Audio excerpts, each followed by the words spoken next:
Game series. It's a pup night. Look at them grabbing their tickets on their own. Good dog, good dog. Pirates Cardinals game 2 of the 3-game series. Much better day weather-wise, and moments ago James McDonald walked to the hill. A very important start for the Pirates right-hander. 27-year-old will make his 26th start of the season tonight, and you could argue it's one of the biggest starts of his young career. You know, we're down to cases, Greg. All these starts by everybody. Very, very important. The math is getting quite simple. And James McDonald looking to perhaps finish up what he started a couple starts ago when he beat the Cardinals and Jake Westbrook. Underway. Strike one on John Jay.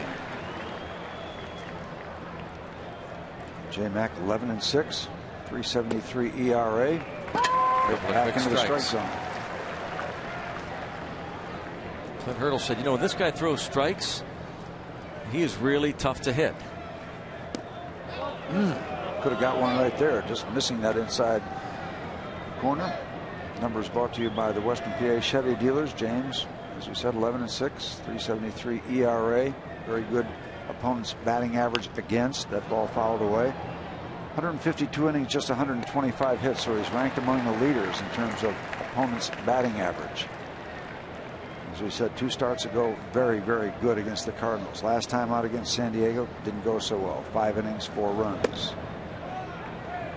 And 5 walks, more importantly. Walked the first 3 batters in that game.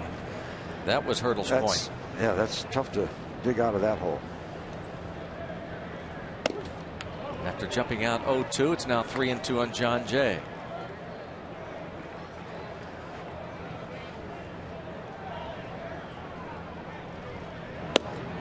He gets him. Already a better start for James McDonald. So it takes care of John Jay. The rest of the Cardinals lineup. Skip Schumacher will be coming to the plate. Then Matt Holliday and Alan Craig. Carlos Beltran will be followed by Yadier Molina. Career .326 average against Pittsburgh. David Freese, Rafael Percal, Jake Westbrook. For Mike Matheny's Cardinals, who are 6 back in the Central behind the Reds. Pirates are 9 back in the division. Cardinals trailed the Braves for the top wild card spot by a game and a half. Pittsburgh 3 back of St. Louis. Quickly 0-2 on Schumacher. McDonald at his best when he's throwing strikes and not wasting any time. Gets the ball. He's on the rubber. Looks at the signs from McHenry. And he's ready to go. Good looking breaking ball. You make that point, and sometimes that's good with a particular player. It doesn't apply to everybody. That sometimes you don't want the player to have too much to think. Don't complicate it. Trust your instincts, trust your abilities, get it and throw it. Sometimes it can be that simple, but you got to pick the right person to have that kind of an approach. Other guys have to think it through and are more deliberate. Deliberate couple of strikeouts. McDonald, one swinging, one looking. Can't start much better than this. 2 batters up, 2 strikeouts registered as he picks up that outside corner, we think. According to Adrian Johnson, he did, and that's all that matters. Looks like a changeup, but we've really slowed it down with the AGH cam. Still looking good. Now Matt Holliday, 2 for 4 with a home run last night. See what the Pirates' approach is. They're going to bust him inside tonight. Ball hit in the air to center field, to the track, and 1, 2, 3 in a hurry for James McDonald. Great start. Head to the bottom of the first inning. Buccos go up against Jake Westbrook.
Nick Leyva, longtime baseball man.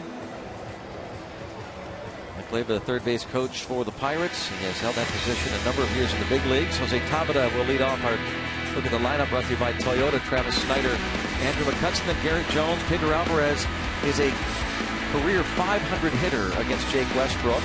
And it's Michael McHenry and Josh Harrison, followed by Clint Barnes, batting over .300 his last 11 games. James McDonald rounds out the starting 9 for the Bucs against Jake Westbrook.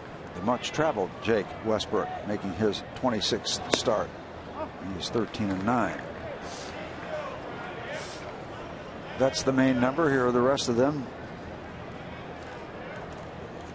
1-6 against the Pirates in 8 starts. Could be a factor. Pirates have done well against this veteran right-hander, 34 years old. Originally signed by Colorado, first-round choice in 1996. Way back. You'll see a lot of that. A lot of low deliveries. Likes to work downstairs, gets the ground balls, gets the double plays. Always ranked in those categories.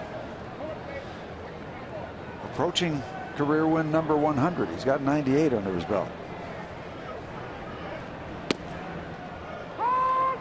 Tabata, career .421 hitter against him. Tabata was 1 for 4 last night. You look at some of the numbers. This lineup against Jake Westbrook seems to favor the Pirate hitters. Tabata .421, Snyder 2 out of 5, McCutcheon .389 lifetime. Mentioned Alvarez 8 for 16. Jones, however, Garrett Jones just 3 out of 16 against Westbrook, who starts off Tabata with a free pass. Rivers Casino tips to win from Steve.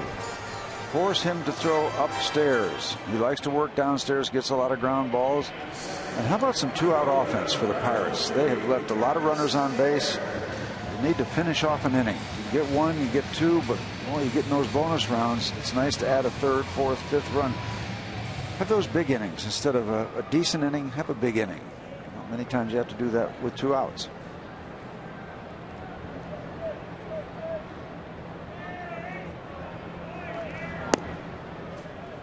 Snyder takes a strike. Was 1 for 4 last night.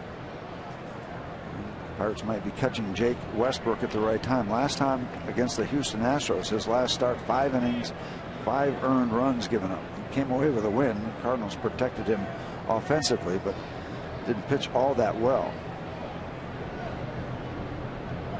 So tonight's starters, both Westbrook and McDonald, trying to bounce back from 5-inning starts. Who will have the better of it? As we said 2 starts ago, J-Mac beat Jake Westbrook. And in that game, Pirates scored a run on a pass ball and another on a wild pitch. The number Steve was talking about on Thursday against the Astros.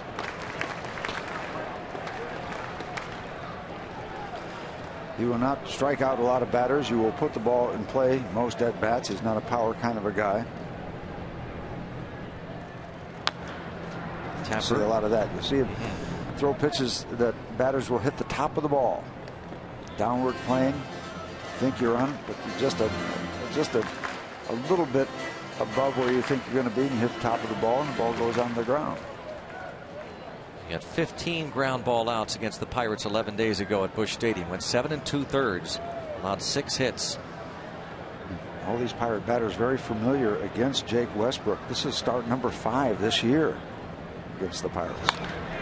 Bouncing ball past the second baseman. In fact, it works out beautifully for the Pirates because Schumacher deflected it just enough that even if Beltran got to it quickly, and he did, after the deflection, had no chance for the runner at third. Well, we're going to be here for another couple hours or so, but we like the way this has started with James McDonald, and now the Pirates in the bottom half of the inning. Getting some action going, and I would love to see a Pirate win. Not only a Pirate win, but a good, effective, impressive Pirate win to just kind of clear the air. There's a lot of gloom and doom around Pirate fans. Something to be happy about. Great shot there on the AGH cam of that ball being deflected by Schumacher, and so no play at all at third. And now McCutcheon, who had 4 good at bats last night, and Doesn't seem to be concerned about that ankle. Asked him before the game. He said he's fine with it. 2 for 4 last night. A .389 career hitter against Jake Westbrook.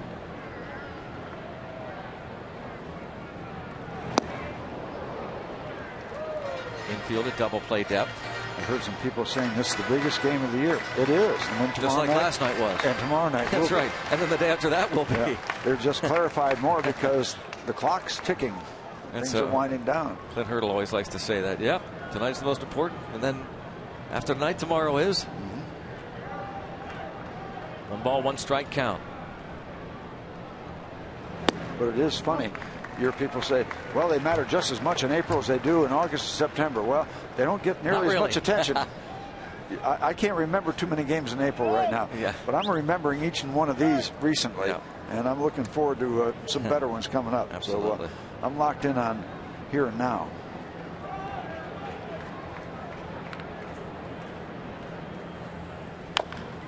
Fouled off Cutchin's foot. Yeah, Andrews had some physical issues. Remember that bent leg slide into the wall, chasing the ball in right center, and then the turned ankle. This is the time of year. You get beat around, dinged up, right on the instep.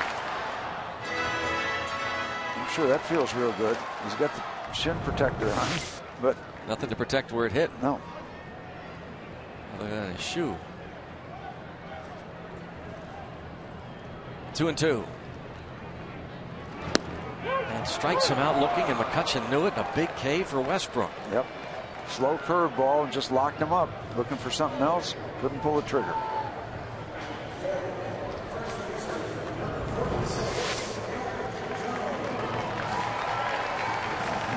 That's perfected pretty much.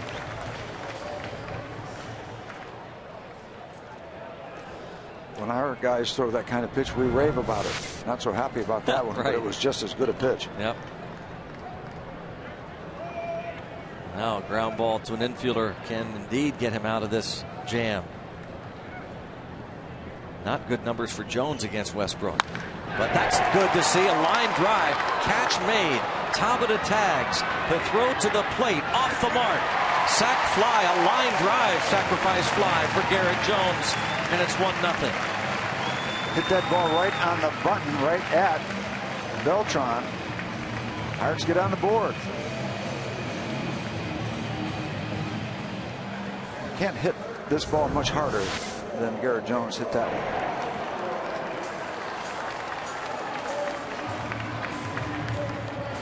Let's hear Nick Leyva. Come on, tag up, tag up, tag up. Get ahead.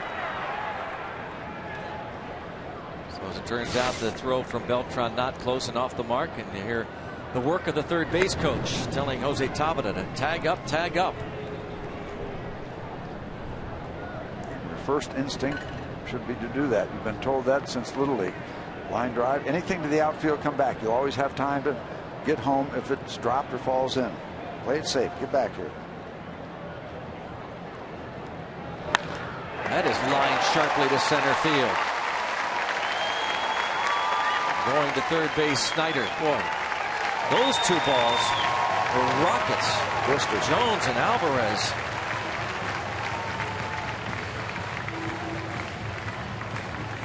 Line drive hits. Both of those. Jones, Alvarez, the crack of the bat tells you how solidly that contact was made. Steve, you wanted 2-out hits. It'd be nice to get 2-out hits with men in scoring position as well. See if McHenry can do that. Snyder moving to third.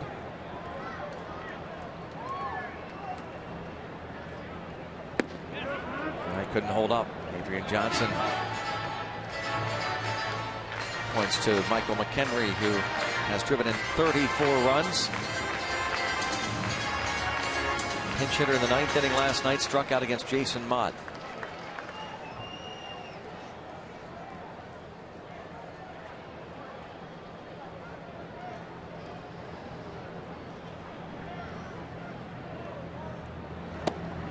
Side 1 ball, 1 strike. Talk about the last start for Westbrook when the Astros got him for 5 runs in 5 innings, but the 3 starts previous to that, 1 run, and 2 runs. And of course, that game with 2 runs, 1 unearned was the loss to the Pirates when McDonald simply outpitched him.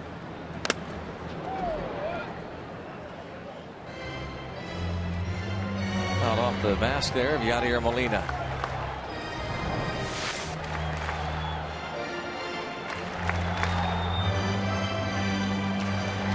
One catcher fouls a pitch off. Yep, Mask of another. Molina's been beat up recently. An ankle, some back injuries. Not your favorite thing to take one off the throwing shoulder either, as he just did. Picks that one out of the dirt. Westbrook has thrown 5 wild pitches, and that's not surprising with a sinker ball pitcher. Guy keeps the ball downstairs all the time. You throw enough pitches down in the dirt, well, the catcher's not going to be able to save you all the time. Also not surprising, Steve, that just 3 other teams have fewer wild pitches uncorked in the league. That's due in large part because the man behind the plate, Yadier Molina, bounced to third and on to first to retire McHenry and the Pirates. Bucks get 1. Walk to Tabata, scores on the liner by Jones. 1-0 Pirates after 1.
I'm Rob King. Buccos leading 1-0, and the Pirates do not have Neil Walker in the lineup once again tonight. Neil Walker saw another doctor today for tightness in his lower back. He did show up at the ballpark. He's been receiving treatments all day. General Manager Neil Huntington joining us in the pregame show, saying they're hopeful that Neil Walker will not be out of the lineup for too long.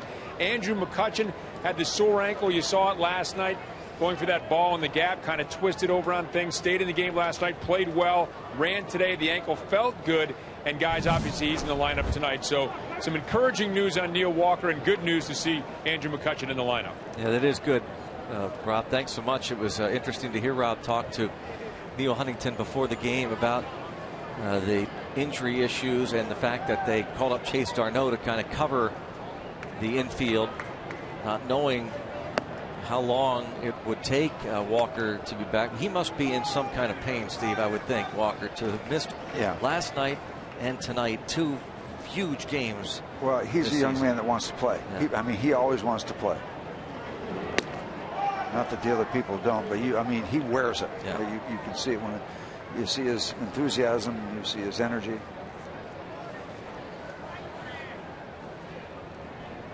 J-Mac, ground ball left side, diving stop Alvarez. Can he get him at first? Yes! That's one of the better plays he's made this year. That is all out, Steve. Yep, that's full body commitment. Flat down on your belly on the ground, gets up, doesn't overly hurry it. One of the keys right there to get up and not panic. Sets himself and gets the throw. If he throws before he sets himself, then he's risking it. But that's full extension right there. Look at that. The AGH cam slows it down beautifully. That's as good an example of an outstanding play slowed down as you can possibly get on film. He loves to make those great plays, doesn't he? Yep. He loves to go to his left. I mean, he'll go either way, but that full extension there, now you can get up, now you can load that gun up of an arm and get it across the infield and get it done. Take another look. It's worth it. For a guy who's as big as he is, he's really, I think, Steve, more nimble than you would think, looking at this body. You can see it's one of the reasons why his dad, as a little leaguer, called him El Toro, the bull in Spanish, because he could run despite that large frame. He's quick. He has shown us some plays. I mean, there have been problems too defensively at times, but he can make some sparklers. Popped up. Shortstop Barmas out. Tabata in. 2 outs. The thing I like too, because it's part of technique, is to get that kind of play and what you do after you get the ball in the glove. Now, how do you handle the rest of that? You can get up and hurry. You can try to throw it off balance. And you have to know who's running too. He had time right then comfortably to set himself, even though it was an awkward catch of the ball, get up off the ground, set himself and throw and still have plenty of time. That's awareness. That's mental awareness as well as the physical ability. So he put it together for a really, really fine play. We made mention just a moment ago, Chase Darno is here. There's an extra infielder. There he is, called up today. Takes the roster spot of Eric Bedard. Molina hits this the other way. By the way, too, we'll flesh out that transaction stuff. Unconditionally released. That's a finality kind of a statement. When you're unconditionally, not waivers, not assignment, not anything. Just pick up your mail. I know how that works. That's got to be a tough time. It is. It is. No matter how old or young you are, right? Yep. It's tough when you're 18. It's tougher when you're 18 because you haven't had a chance to feel success. Bedard has been successful, and we wish him the best. I don't know if he'll hook on or where he will hook on. You know Mike Adrian from the PNC Park. Yes. Great work around here. Yep. He saw Bedard this morning when he was leaving and shook his hand. And Bedard said to me, "I just wish I could have done better for you and for the fans of Pittsburgh." And even though Bedard, Steve, sometimes gave you the impression he didn't care all that much, he cared. Oh, you can't play at this level unless you care. Simple as that. Can't happen. By the way, to go back to that Pedro play, that was a 2-0 count too. That was a little shot in the arm for your pitcher. Make that kind of effort. 3-2 on Molina. It's never easy against Molina. It's never easy. He extends at bats. It seems like he pushes you with foul balls until you make a mistake, and then he hurts you. I saw it last night with Burnett, that at bat he had that started the rally in the 5th inning. A single to right field. Then scoring on the double. Yadier Molina. 62 RBIs and a liner to center field. A typical Molina at bat. Pushes you. Make a mistake. It's his pitch.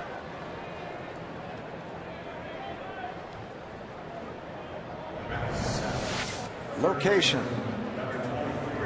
Center cut, chest high. Every batter's favorite location. That's where the bat is. I mean, that's where you're holding the bat. You don't have to go up too far. You don't have to go down too far.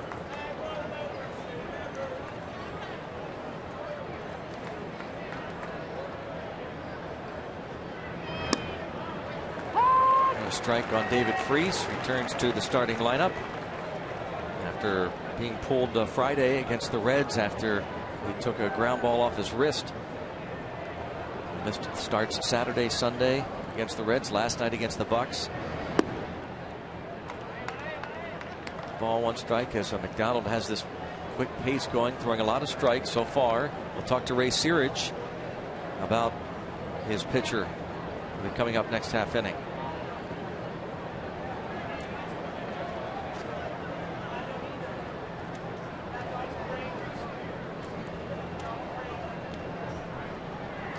Molina will steal a base now and again. 11 stolen bases for Molina, caught twice. Yeah, but with that ankle hurting as it is now, it's unlikely he'll go, but you never know. Coach McDonald stepped off. Good pitch in on the hands. Jammed him.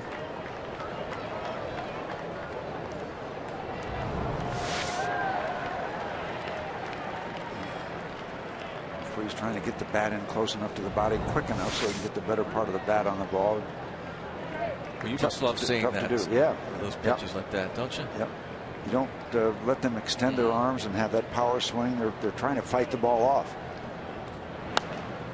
And you go back outside. Little 1-2 pitch, inside, outside, up, down. Move it around, change speeds. Those pitches inside can set things up, can't they, Steve? They can, yeah. Because now you've sent a message that you're inside. Now they think you're going to go back out. You know, they think you like to go just inside, outside. Well, you can stay right back in there and catch him trying to go out to protect that outside part of the plate. So he's been in both neighborhoods here. He's been inside, outside, downstairs. Every pitch can set up the next pitch, and that's what we talk about. Jeff Carson's reading a previous pitch to tell him what he's going to try to do next. And you don't have to stay in any patterns. In fact, you don't want patterns. If you go inside on a pitch, you don't necessarily have to go away the next pitch. Now they're going away here. Nicely. Thank you very much. Send Freeze on his way after the strikeouts. Third K for James McDonald. Ray Searage, Uncle Ray, going to talk to him live on Root Sports. All Access Night coming up.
The Pirates lead 1-0 on an all-access night. We are joined by Ray Searage, and I don't know if he's being held up or he's holding up A.J. Burnett and Rod Barajas. What's the story there, Ray? They're holding me up. It's been those are your agents and valets. Sure are. Bodyguards, look at that. Bodyguards, they're pretty good. Now, wait, they're not doing very good. Somebody's throwing, look at it. Tell Burnett to help you out there. What is this? You got two bodyguards like this, man. You don't need anybody else. Yeah. You got that right. Ray Searage joins us. Well, Ray, it's early, 2 innings, but you do have to like what you see of James McDonald. Oh, definitely. More aggressive to the zone, fastball command, attacking the hitters, going right after him. It's really good. He's put a lot of work into this, and hopefully this is the beginning of him getting consistent. Ray, is it all about pace with James McDonald? Do you like to not have him overthink things and speed him up a little bit so he can trust his own abilities and instincts? Definitely. You know, the more he thinks, the more he slows down and gets deliberate. Basically, what he has to do is trust his instincts, go after him one pitch at a time, see the pitch, execute the pitch, stay aggressive. If you miss on something, try not to get too over mechanical in your mind and try to correct this or correct that. Stay with the plan and stay aggressive and take one pitch at a time. Ray, we're counting down the number of games left in the season. The rotation, will it just be kind of based on who's hot at a particular time to make sure they take their turns, or do you anticipate a regular rotation structure?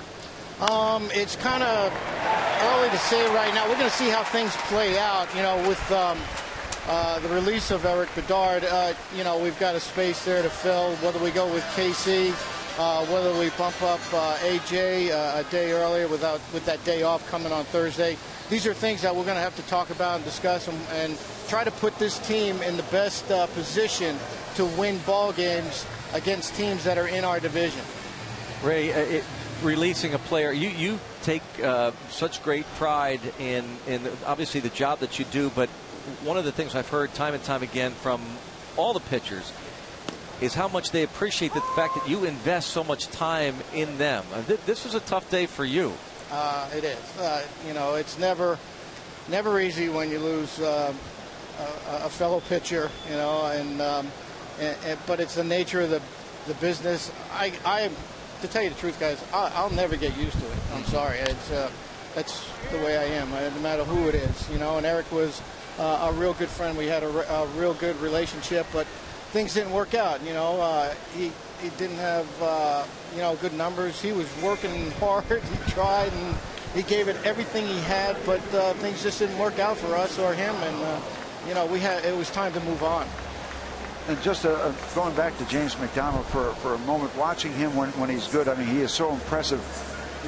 Is there any way to help a major league pitcher who is still developing learn how to work his way out of jams? In other words, minimize damage in a given situation, because every pitcher gets knocked around to 1 and 2 runs instead of 4, 5, and 6, or is that just more experience? Well, the more experience, obviously, the more experience you get with it, the better off you're going to be. But the biggest thing that you have to do is you've got to make sure that you execute the pitch, what you want the hitter to do in order to help you get out of that inning.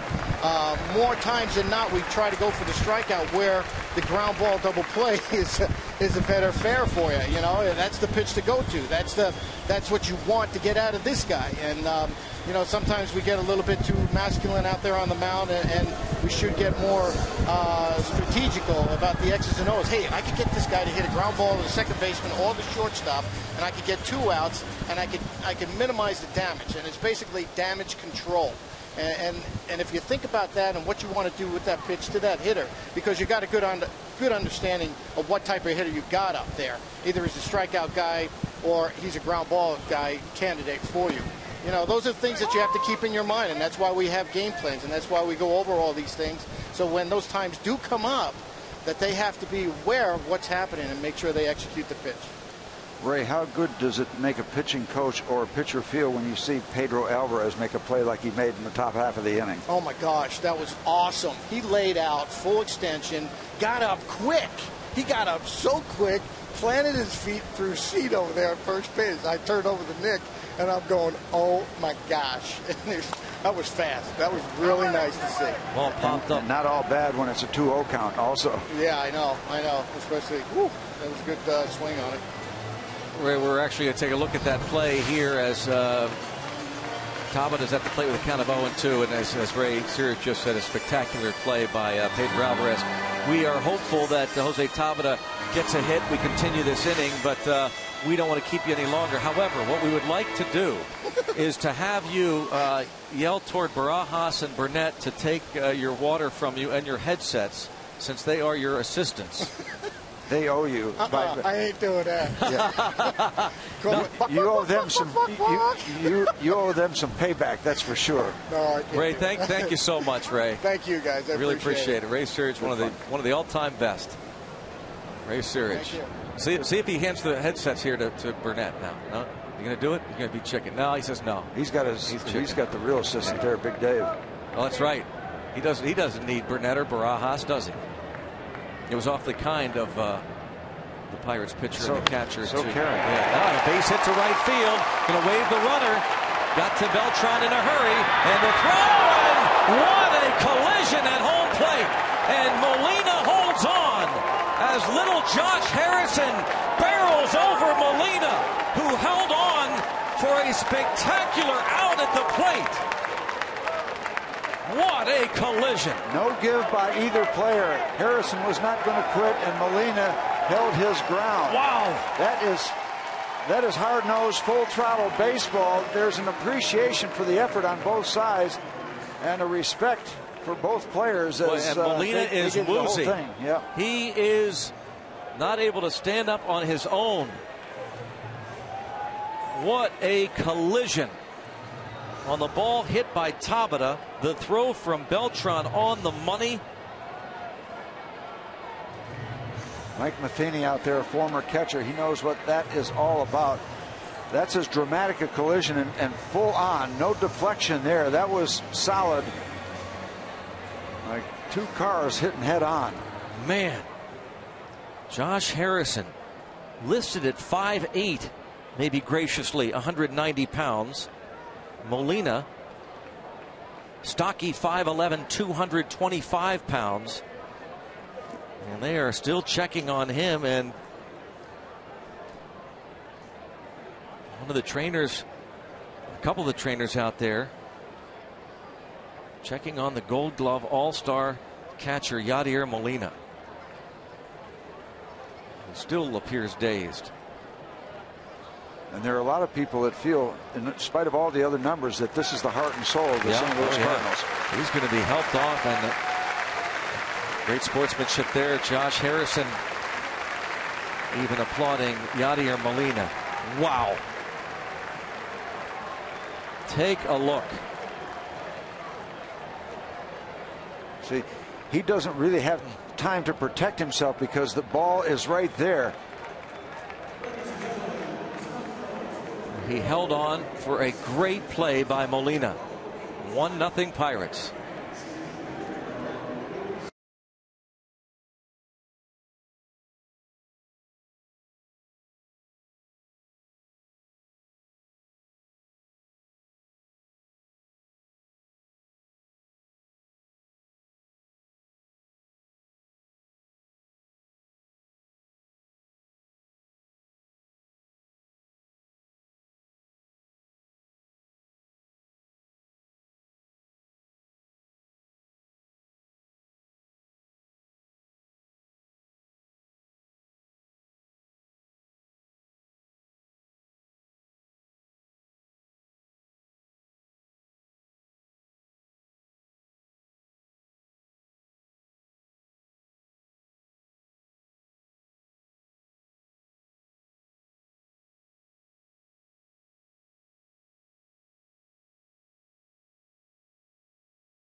On the bench and still appears a bit groggy.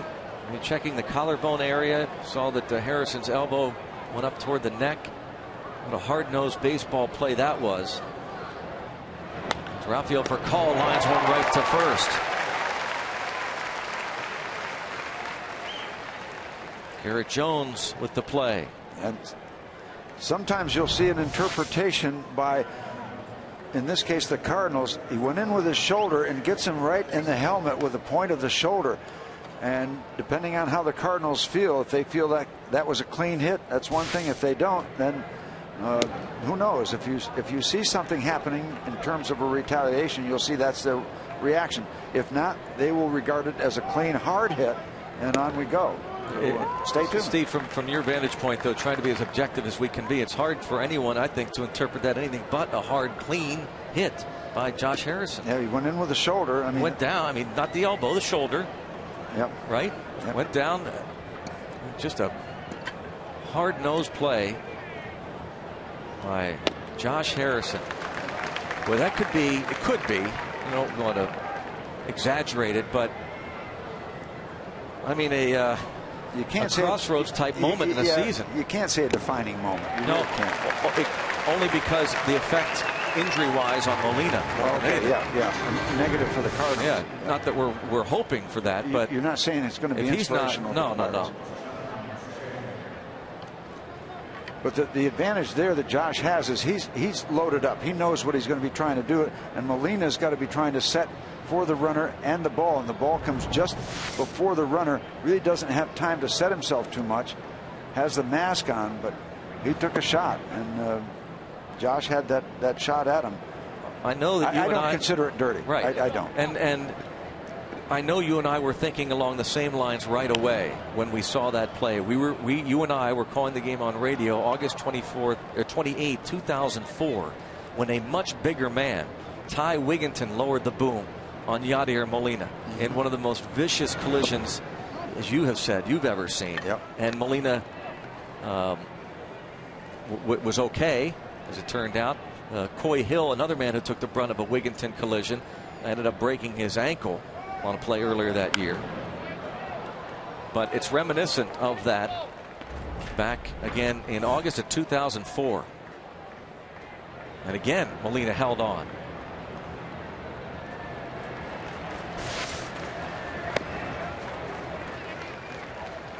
Sometimes catchers have time to get the ball and set themselves. Sometimes they don't. It's that close.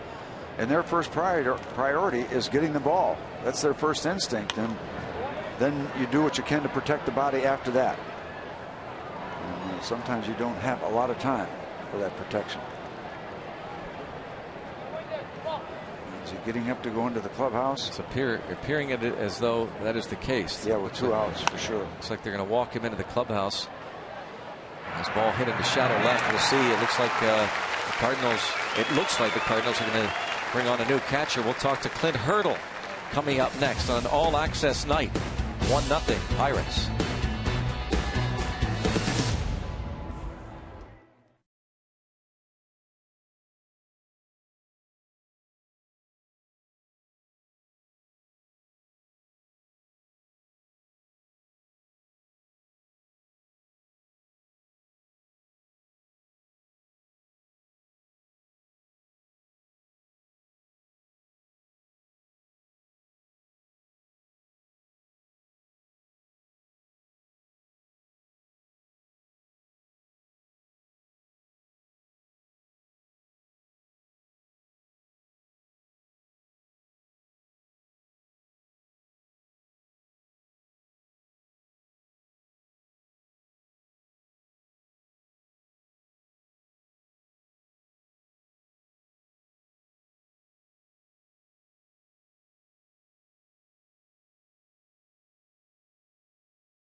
A bit later on, you can understand the intensity of and the atmosphere in that dugout right now.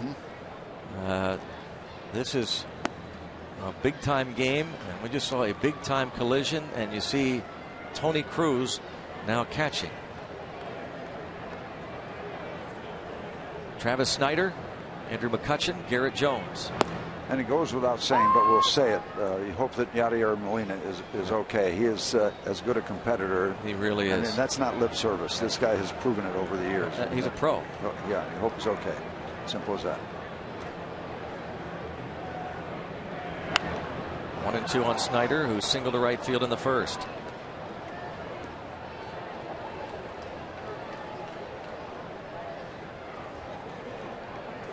Last inning, Josh Harrison led off with a base hit to left. After Clint Barmas fouled out, James McDonald got a sacrifice bunt down, moving Harrison to second, and then Tabata lined the ball into right field. Beltran got to it quickly. Harrison has great speed. Strong throw from Beltran. It was right on the money, and there was no place for Harrison to go but try to go through Molina. You saw that violent collision. Molina held onto the ball for the out. Molina has been lifted from the ball game. Shades of Ray Fosse and Pete Rose in the All-Star game many years ago. Famous collisions throughout the years. It's part of baseball. It's the second time that Molina has taken one here in this ballpark. We showed you the one in 2004, Wigginton. Strike 3 called on Snyder. Mike Matheny has taken his share of shots. The Cardinal manager, he knows what that's all about. Matheny basically called it a career because of concussions. So he sure does know it. If anybody is feeling it for Molina, it's the former Cardinal catcher himself, Mike Matheny, now the skipper.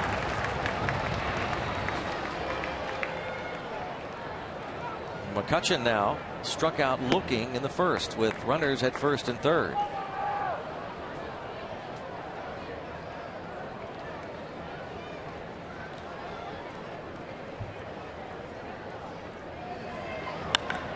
That's hammered to left. Enough height just off the top of the wall. McCutchen into second base with a stand-up double. And that ball was tattooed. Hitting probably, I'm going to guess before we see the replay, maybe less than a foot from being a home run.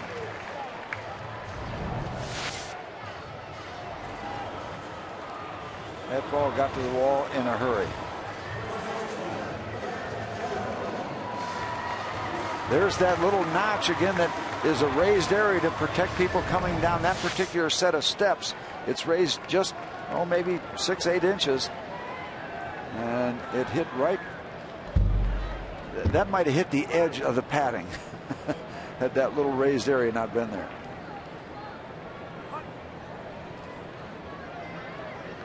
That is Andrew McCutchen's first extra base hit since his home run against the Dodgers on the 15th of this month.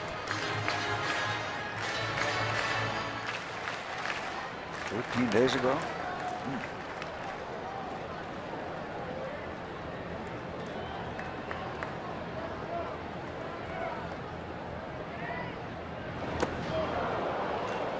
Two. Check it out. See if we can slow it down for you again to see that little raised notch. Try the hat. Almost a hat trick.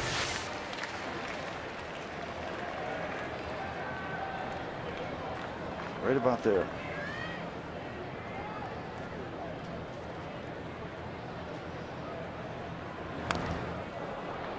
Jones hangs in there, just got a piece of it late. Did you like that job on the telestrator? Yeah. You want my honest opinion? Yeah. I thought it was awful. All right. How about that? Well, that's better. Okay. At least you could see that. Well, you know, you just got to work on these things, that's all. That's up to you.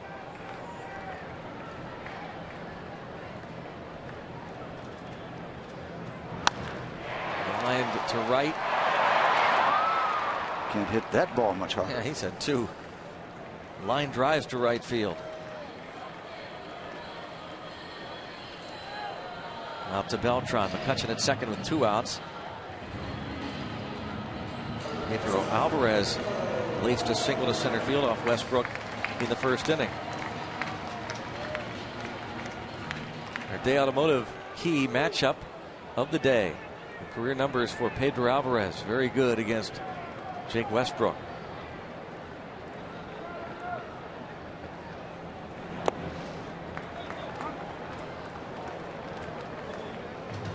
Nine hits and 17 at bats.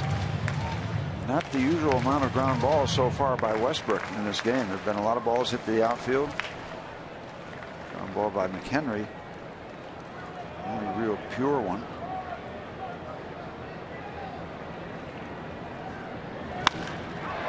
Oh, he got under that and lifted it deep to left center field. What a blast!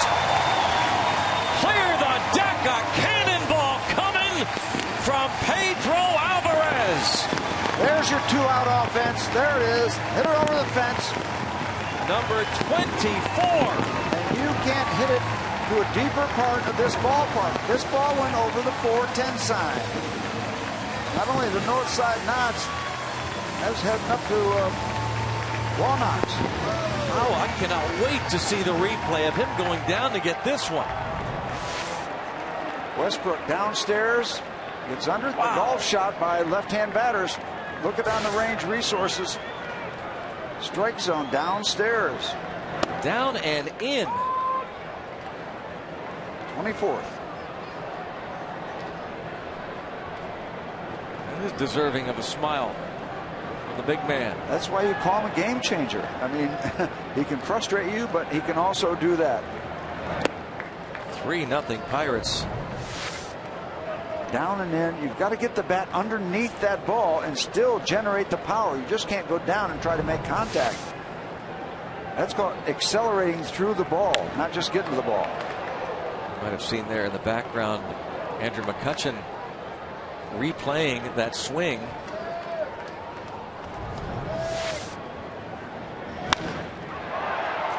I mean, that's to the opposite field. That is very impressive. That home run. And Root Sports bought you the whole thing, even to the sun. Bounce past Westbrook, shortstop for a call on to first, gets McHenry.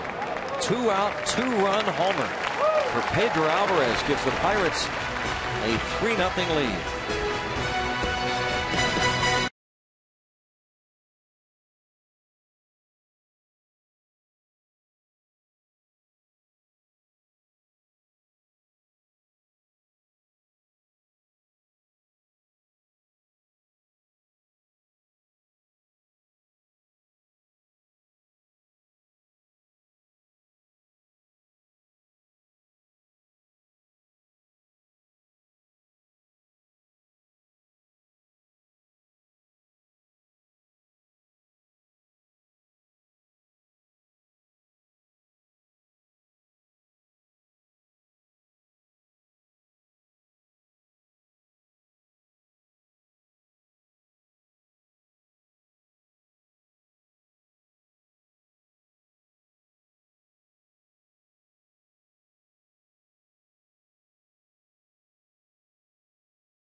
You got to go hard. You got to really go.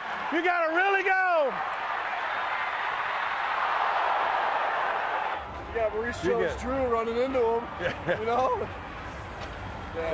The ball and him got it there about the same time. McLeva telling Josh Harrison, you got to really go. You got to really go. And then David Freese talking to Leyva about that collision. Yep, and that prompted the intensity of the collision because, yep, runner, ball, arriving at home plate. It's going to cause those kind of things. Pedro Alvarez, 2-run homer. And a dazzling defensive play. So far, so good, Pedro. You're looking good tonight. Real good. Skip Schumacher. To over the 410 sign to the opposite field. Well, that pitch that was down and in. Yeah.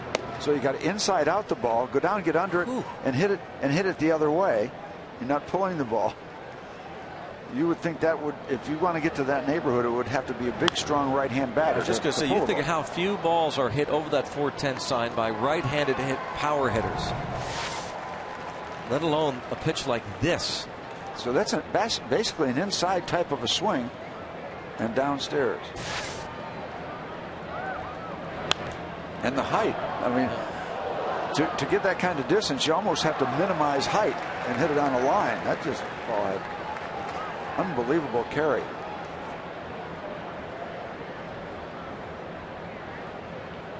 First homer since the 19th of this month in St. Louis. Oh, nice stab by James McDonald. Very impressive play.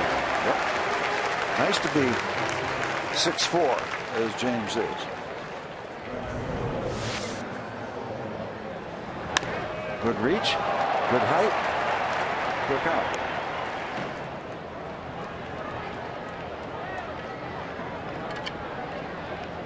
Takes care of Schumacher. You might get a little bit of that. You don't have all that many collisions between a runner and a pitcher out on the mound, so he's pretty protected.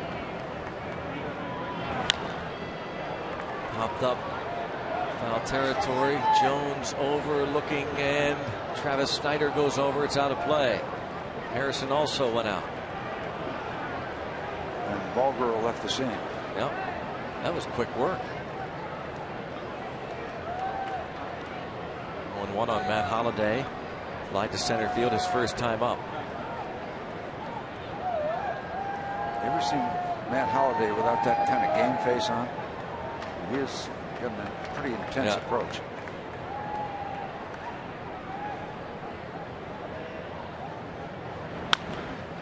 Chop to Alvarez. And 2 outs.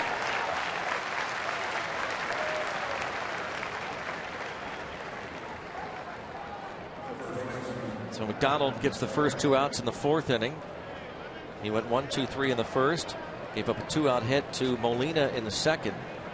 A 1-2-3 third inning. And now faces Alan Craig, who was robbed of a hit by Pedro Alvarez on a 2-0 pitch, leading off the second.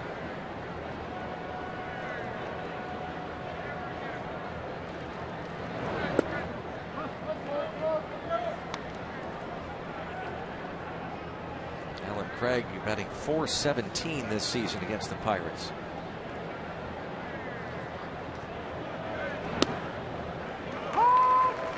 Effective by James in the outside corner.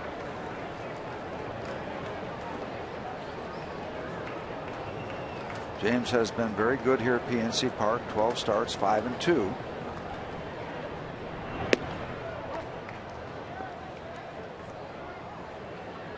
That breaking ball, you don't want to get down a little bit. You want to get down a lot, or else stay up there out of the zone.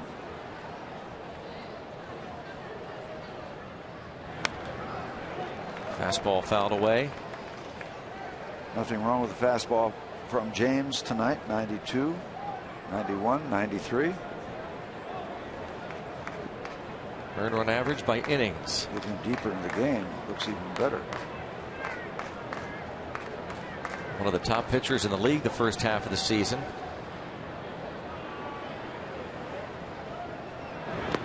And a strikeout, a pitch in the dirt. And James McDonald has put up 4 zeros. Pirates lead the Cardinals 3-0.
To start the second. And then thrown out by the right fielder Carlos Beltran on the base hit by Tabata. Barreled over Yadier Molina, who was forced to lead the game.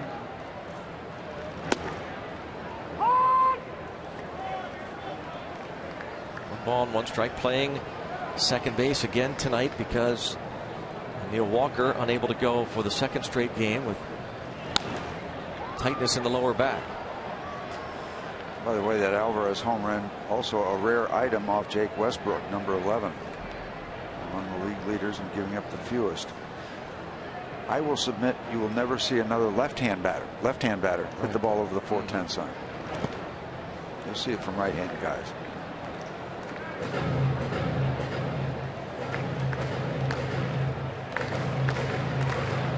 An impressive play defensively, an impressive home run.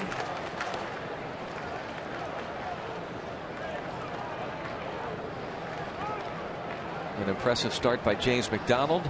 Indeed, one base runner given up. It's the only blemish on the record. So nothing you could do right there, Josh, to pull that ball foul. If you're going to get good wood, you're going to have to be out in front that much. This guy has enough energy, doesn't he? He does. He does indeed. He just keeps going and going. Full throttle. Josh Harrison, and the word that often comes to mind when you watch him play is fearless. We saw it there with that collision. Bounce to short. Got him by a step.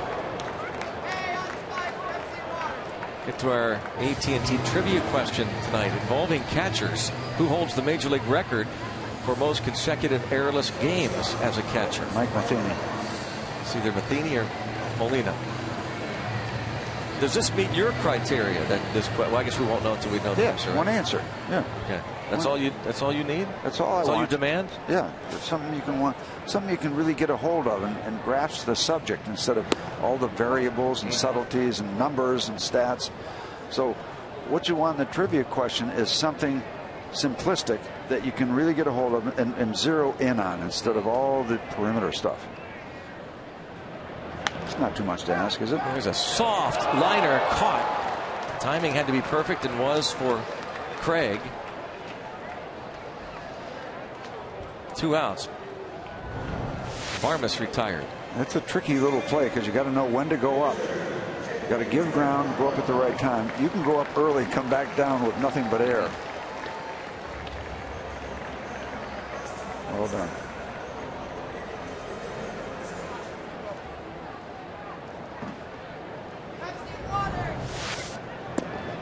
James McDonald sacrificed in the second.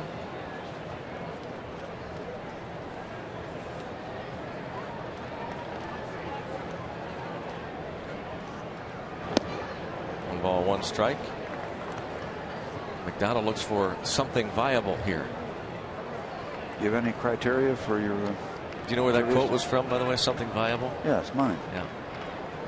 Because it's simplistic. It just gets to the point. It's not vague, cluttered.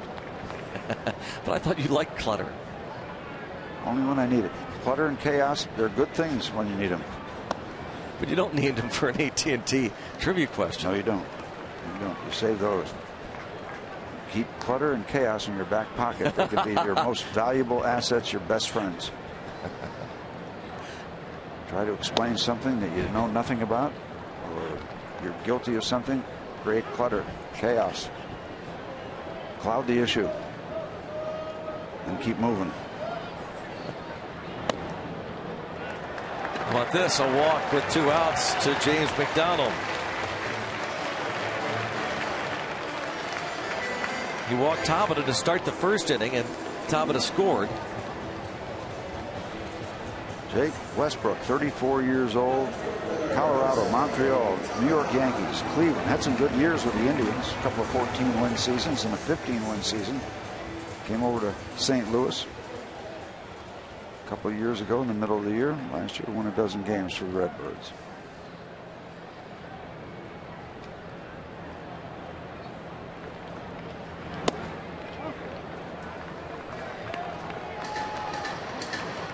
career for Jake Westbrook. 98 wins.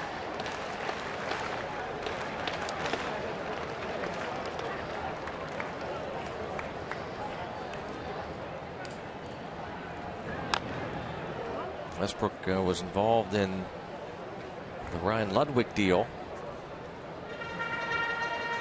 3-team trade. Cleveland, San Diego, St. Louis. Ludwig went to the Padres. Cardinals also got Nick Greenwood in that trade from San Diego.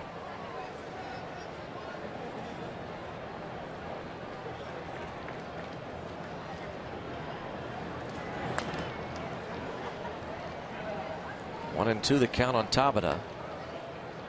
Continues to hit the top of the ball, and it happens a lot against Westbrook.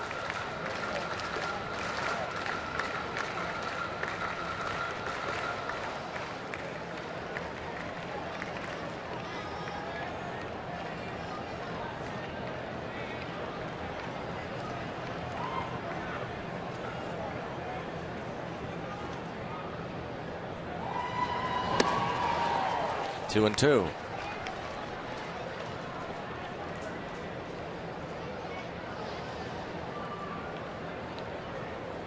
Kyle Osh. 14 and 2. Oh, he is. 5 innings, 2 runs last night.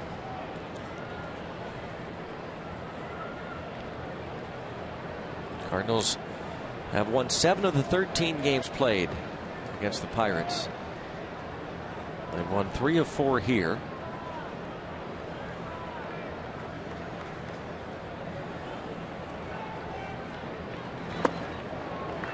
Now full. Turn James loose with that speed on the base paths. One thing you never want is your pitcher running into a catcher under any circumstances, because not great base runners. You got to have a little sense of how to protect yourself, even though you're going to be aggressive in a collision situation. Just got a piece of it. Well, last night, Kyle Osh was thrown out on the great relay from Josh Harrison in the 5th inning. Base hit the double by Matt Carpenter into right center. McCutcheon to Harrison to Barajas. That running tank was running dry between third and home. Ball 4 didn't miss by a whole lot. It's first and second. Another 2-out situation for the Pirates.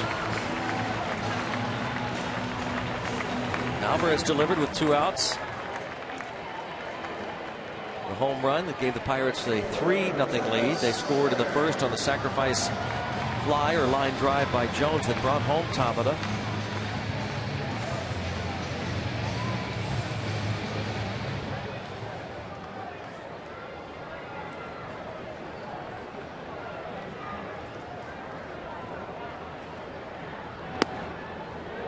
Lays off the breaking ball.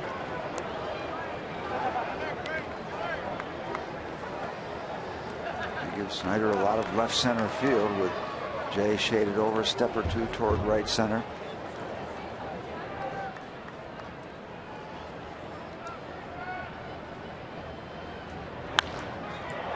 Goes the other way. Holiday makes the catch. Pirates leave a couple. On to the 5th. 3-0 Pittsburgh.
Youth Sports is brought to you by Chevrolet and their award-winning cars, trucks, and crossovers. By your Toyota dealer, where quality, dependability, and good MPG all come standard. Toyota, moving forward. And by Day Automotive. We're going to make your day. Let's go, Bucks. Audio man Rick Kubia is as quick as anybody in the game. Like he's doing a Stones concert. That is regular speed, by the way. The 3-game series against the Cardinals wraps up tomorrow. End of the 6-game homestand, 7:05 tomorrow. Let's pack PNC Park. Support the Buccos. Important divisional game. The hunt for October continues. Get your tickets at Pirates.com. It'll be a great night tomorrow for the finale of this series. And so far, the fans here tonight are seeing a good one. James McDonald on the mound. The home run by Alvarez. Always exciting to see the long ball. The sacrifice fly by Jones that brought home Tabata. And so far, a moment that has stood out, no doubt, has been the Harrison collision at home plate with Yadier Molina. Beltran flied to left in the second. It was he who threw the ball to the plate to get Harrison.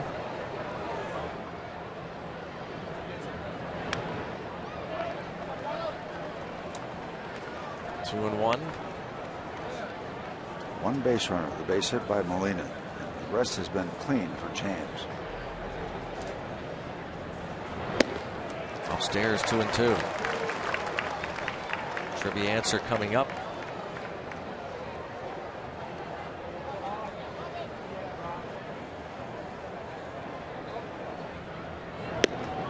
Oh, close, checked. And now the home plate umpire Adrian Johnson checks with Field and Colbreth. Bad breaking ball, almost bad enough to get away with it. Upstairs, and almost got him to chase. How's this one back and out of play? Was it Beltran who hit the ball against Johan Santana? Adrian Johnson was the third base umpire and called it a foul ball. Should have been a double. I don't know. And a walk. Now Tony Cruz. Again, the trivia question. The Major League record for most consecutive errorless games as a catcher. Steve was quick to guess Mike Matheny, and he was right. 252 consecutive errorless games. A 4-time Gold Glove Award winner. I know he was always one of your favorites, as you used to watch him when you got to the ballparks early, and he would be taking balls, just gunning balls at him in the dirt. Hone his skills as a blocking catcher, not to let the ball get behind him. In the afternoons, early work for a catcher who is catching every day. He did that till the end of his career, and he was forced to leave because of post-concussion syndrome. And as we said, I'd be surprised. He's very concerned about Molina. Yeah, because that was whether legal or not, whether it was dirty or not, and I don't think it was. It was a shoulder to the head area, and he had the mask on. Still took a big-time shot. A couple of years ago, Matheny and the Cardinals looked back over the years at many of the quote highlights of his career. There's a one-hop shot. There's one. There's two. And another pretty play. Yep. Barnes going into the hole, getting that shot and making a nice turn and a good feed to Josh Harrison. That starts with the feed that the guy at the pivot gets. Clint did a real nice job. This is smooth work on the backhand side, on the turn. Before he sets up, he has to give it. He's not fully facing the second baseman, but boy, what a nice chest high feed. It's throwing on the move. Found out a play. Ray Searage was talking about getting those double plays, how big they are. First one they've needed. First base runner was with 2 outs to Molina. This is the first time they've had an opportunity to turn one. 1-2 on Freeze.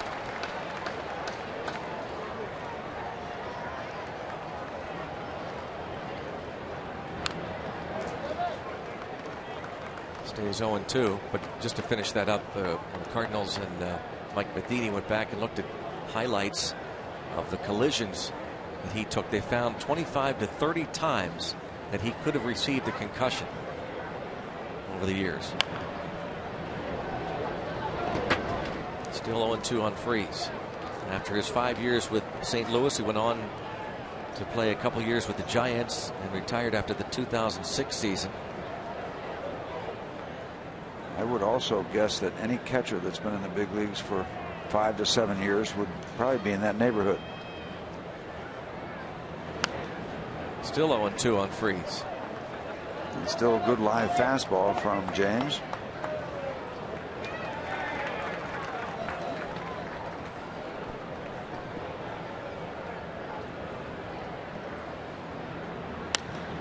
To left, Tabata back toward the track, and there, nice running grab by Tabata. A walk, fine double play, nice catch, and the Cardinals are done in the top of the 5th. 4.5 played. It's a 3-0 Pirates lead.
Andrew McCutchen leading off. He doubled off the left field wall his last at bat after striking out in the first inning. Batting average currently sits at .345. And that will improve with that hit. Is he starting to come on? It looks that way. Nick Leyva is mic'd up tonight.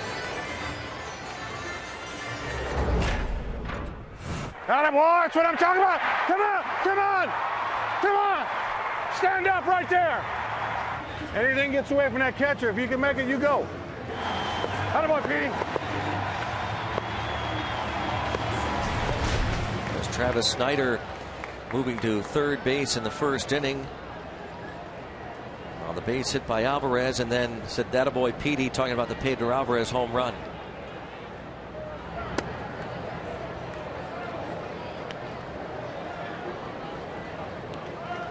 Leyva, veteran baseball man.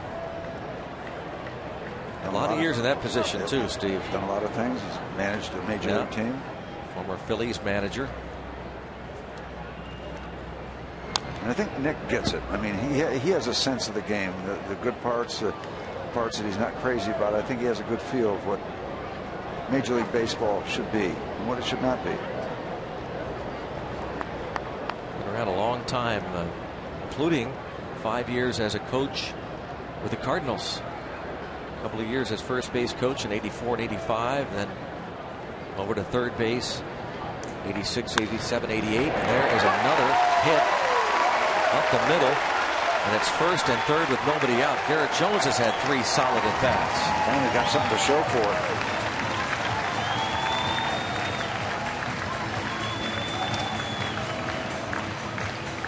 Does he go down to get this one too, doesn't he? Against Jake Westbrook, you got to do that. He works downstairs. Yeah. Some good swings on him. You know, he's got some interesting numbers, some contradictory numbers, because you would expect that he is most effective downstairs in terms of what the batting averages are in various parts of the strike zone. There's a drive to right field. Not enough height, but certainly enough to get another run in. And there's Petey headed to second base. He's there with a double, and what a game he's having. What a game the Pirates are having. Leading the Cardinals 4-0. What a change from the last 2 ball games. The Pirates have played very flat on Sunday. Got outground by a Cardinal team last night. And now they're looking clean. Their pitching is good. Their hitting is good. That's a nice combination. That ball is upstairs. That is vulnerable. Very vulnerable. That didn't take long to get out there. Career double number 50 for the big bull. All right, the next at bat is the triple, and that'll be fun to watch him going around to third base. Get him to cycle. He has singled, homered, and doubled his first 3 at bats. Now the infield comes in. And the bullpen goes to work. Westbrook scheduled to bat in the next half inning if he survives this. McHenry has grounded out twice. Infield not all the way into the grass on the left side, trying to give themselves some more room. 20 doubles this season for Alvarez, 50 for his career. Right side almost to the edge.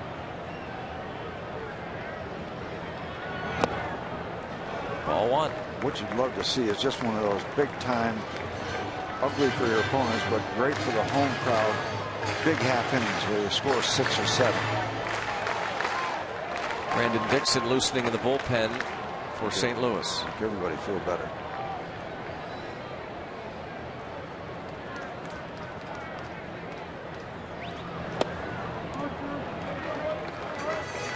Two-0 count. Pirates on shaky ground right now. Pirates now with 9 hits. Second and third, nobody out. McHenry has bounced to third and grounded to short.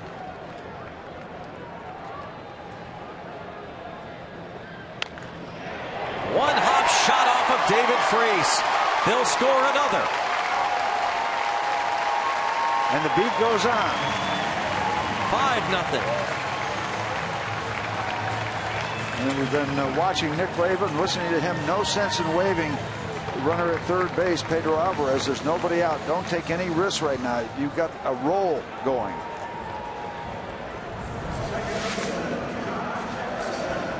Hard hit, that line drive that is catching an infielder right in between.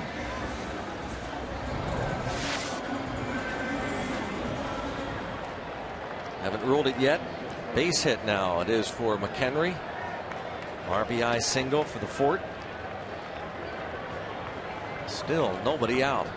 And Josh Harrison at the plate. He's hit by the pitch. And obviously it comes to mind. That's a warning. The collision, and the warning is being issued now to both benches right away from the home plate umpire, Adrian Johnson. Westbrook frustrated, figures now's the time to get him back. And send a message. Clint Hurdle's say this is ridiculous. Why should we be warned? This has happened before to the Pirates, of course, involving the Reds. You remember that when McCutchen was buzzed at the beginning of the month. Not buzzed, he was hit by the Chapman fastball. And the next day, the Pirates were warned almost immediately after a Pirate player was hit. And then the third day, the umpiring crew went into both clubhouses and warned them that this is really frustrating to Hurdle. Well, it's ridiculous because now you can't allow your pitcher to send a message to your player that you're going to protect him. What happens if you want to protect Josh Harrison? Tell him you're going to look after him. Right. You're not allowed to do that now? Come on. It is ridiculous. Rod Baraja said this is ridiculous. Burnett, Sanchez, Gabby Sanchez, and I hate to Hurdle go back. not done yet. the players will police this, and they'll eventually get it right. You don't have to get the umpires involved. Gary Cedarstrom, the first base umpire, and Pucci came in between Hurdle and Adrian Johnson.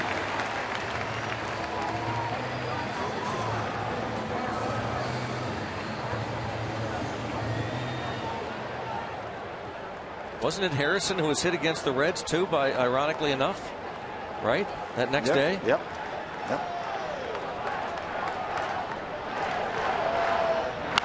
Bouncing ball through the left side.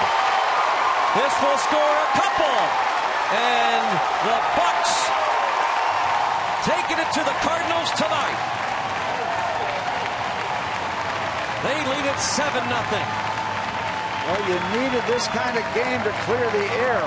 You heard a lot of doom and gloom, not so much by the players or the Pirate coaches and manager, but by the fans saying, here we go again. Now, this is just one game, and this game is not over, but this is kind of fun to watch.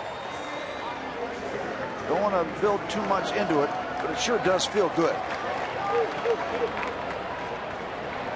Clint Barmas, a 2-run single, scores Alvarez and McHenry. Harrison stops at second. Now McDonald can bunt the runners over, at least try to do that. And he bunts it foul.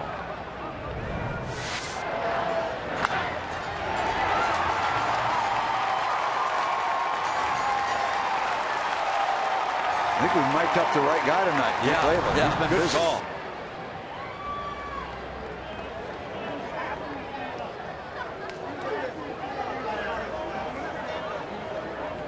Talking to J-Mac. Still nobody out.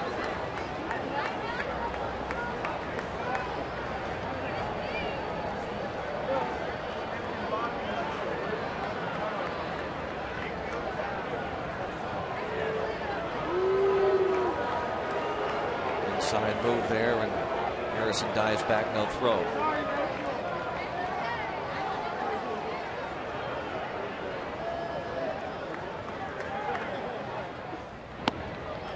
You look at the situation with Westbrook hitting Harrison. It might be that they didn't think it was such a dirty thing. They just want to send a message that, hey, you know, we're letting Molina know that we're gonna back him up.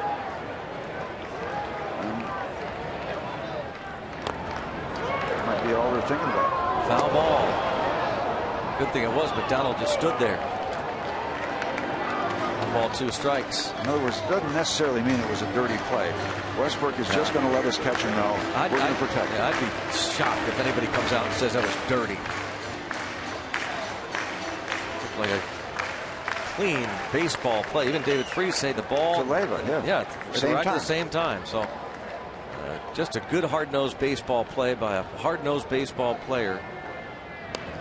This time it is bunted, and they'll have just the one play to first. Runners move up 90 feet. Twice now, James McDonald has sacrificed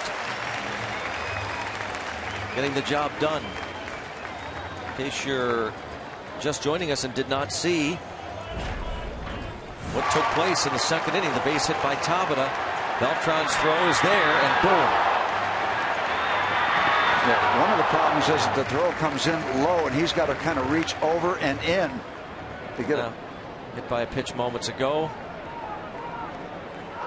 Obviously, it appears as though Westbrook was sending a message that maybe, hey, we're going to protect our guy, whether it's intentional or not. Let him know that we are going to protect him. It wasn't up around the head or anything. Ball one on Tabata, and again, it was ironic that it was Josh Harrison who, in the second inning of the game against the Reds against Mike Leake, Harrison was hit by a pitch after the night after Chapman hit McCutchen in Cincinnati. Tapper. Runners hold. So they hit McCutchen. Why they hit Harrison? Right. Why? But both benches were warned after that. And that's when Hurdle got ejected. I mean, was there a carryover from the McCutchen hit by pitch to Harrison? What was the connection there? There shouldn't have been any, but the umpires warned both benches after Harrison was hit. And there were some in Cincinnati who thought, was that Dusty Baker's way of of ending it, knowing that if they went proactive and hit a Pirate the next day, that both benches would be worn, and that would be the end of it. But the next day they did hit Harrison. They hit the first game. They hit McCutchen. The very next day, they hit Harrison in the second inning. Yeah. That's when both benches were worn. And then the next morning, the crew chief went in, Brian Gorman, to both clubhouses to tell both Baker and Hurdle there would be no more of that. Nothing will happen. 1 ball, 1 strike. And of course, Hurdle and others have said it's like a huge it's in the file. Yeah.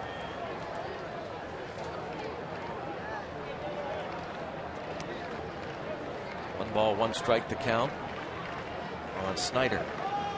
Runners at second and third. 7-0 Pirates lead. 9th man to hit in this inning. They put a real capper on it with a hit here.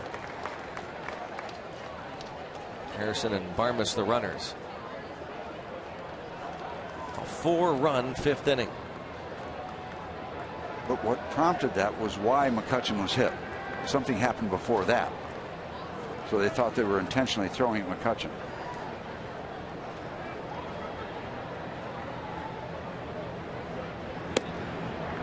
Now 3-1.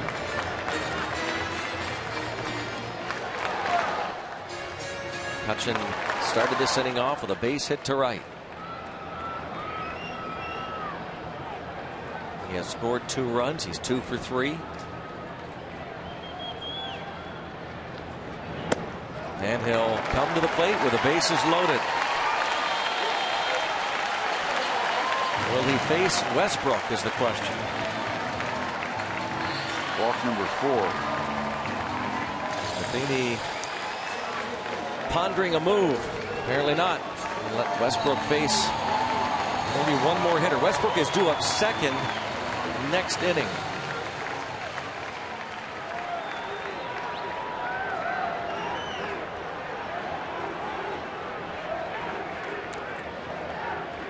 Bucks have out hit the Cardinals 11-1. Ball 1. 4 good at bats last night.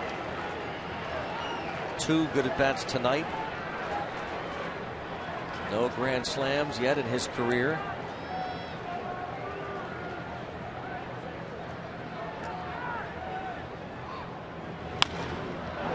That's foul.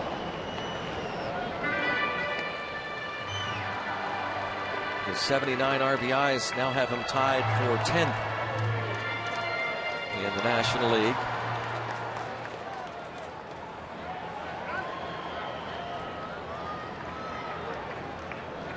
Big night for Alvarez so far. 2-1.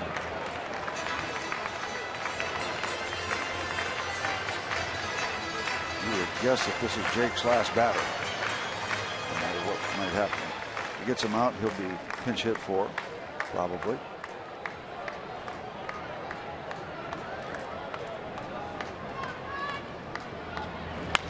Ground ball, back hit it nicely by Freese, and he gets to the bag for the final out.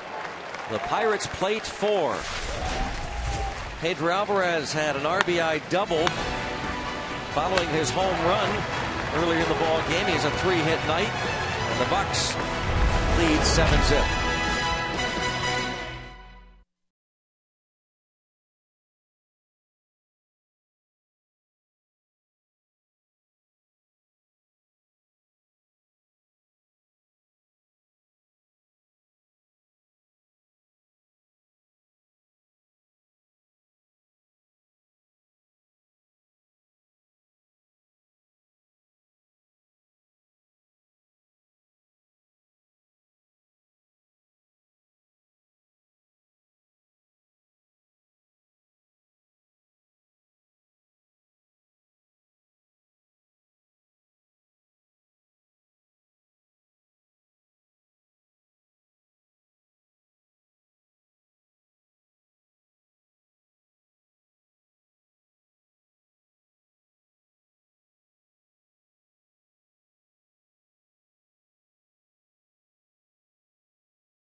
Pirates history presented by Subway. It was on this day in 1925. Kai Kyler, Hall of Famer, hit 2 inside the park home runs at Baker Bowl in Philadelphia. 10-6 Pirates win over the Phillies. Pirates lead 7-0 over the Cardinals here. Now, I'm not trying to be smart. I don't know the answer to this at the moment. You'd never played in the Baker Bowl, right? No. Okay. No, you couldn't have, because I don't believe 1925. Yeah, 1938 they moved to Shibe Park. Sorry. Okay.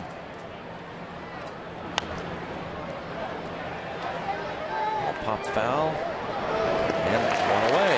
The call is retired. Played in Connie Mack. Brian Jackson will bat for Westbrook. Well, was Connie Mack, was that with Shibe Park? Yeah. Renamed, right? Mm-hmm. Yep. And then on to the vet. Mm-hmm.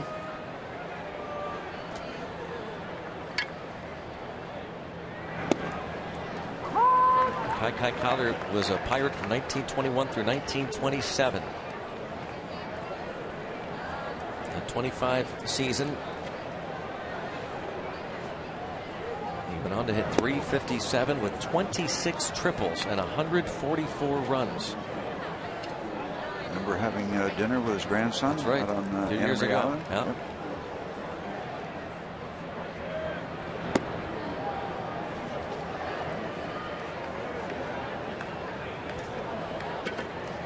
Two and one.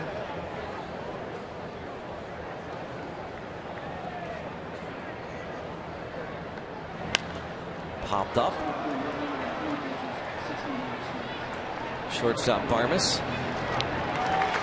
2 quick outs. Pinch hitters retired. I hope you'll go to rootsports.com, click on Game Connect, and listen to what we cannot hear.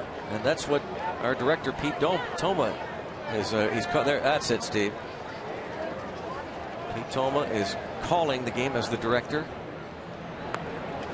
Go to rootsports.com, click on Game Connect, and watch how he calls a game. We've heard managers talk glowingly about how some of their catchers call a game. How would you describe how Pete Toma calls a game as a director? Is he good? Perennial all-star. Perennial all-star. Perennial all-star. Wow. He's never missed a beat. I don't remember him, from my technical awareness, ever making a mistake. Ever. So what you're going to be able to hear if you go to rootsports.com, Game Connect, is brilliance. Pure Brilliance. gold, money. Perfection. Well, you have a gold standard in so many areas. This is what it is. And of course, all of his cameramen agree. They must. Right, Troy? Yeah. We love Pete. That's why whenever they travel together, any inn they go into, ale and fresh horses for all my men. It's Pete Toma. Little pop up the shallow left. It'll drop in. John Jay will wind up with a double.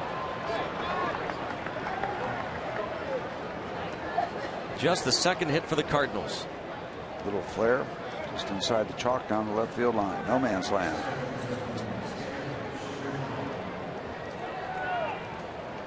James McDonald has gotten Schumacher twice.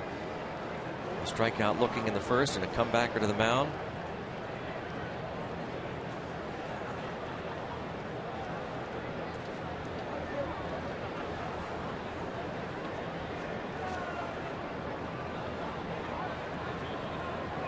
We're talking to Ray Searage. That ball drops in for a strike. The ability to pitch out of jams is such a big thing for a starter. The best way to get better at that, don't get into jams. James has not gotten into jams tonight. Drops in another. Nice hit drop in.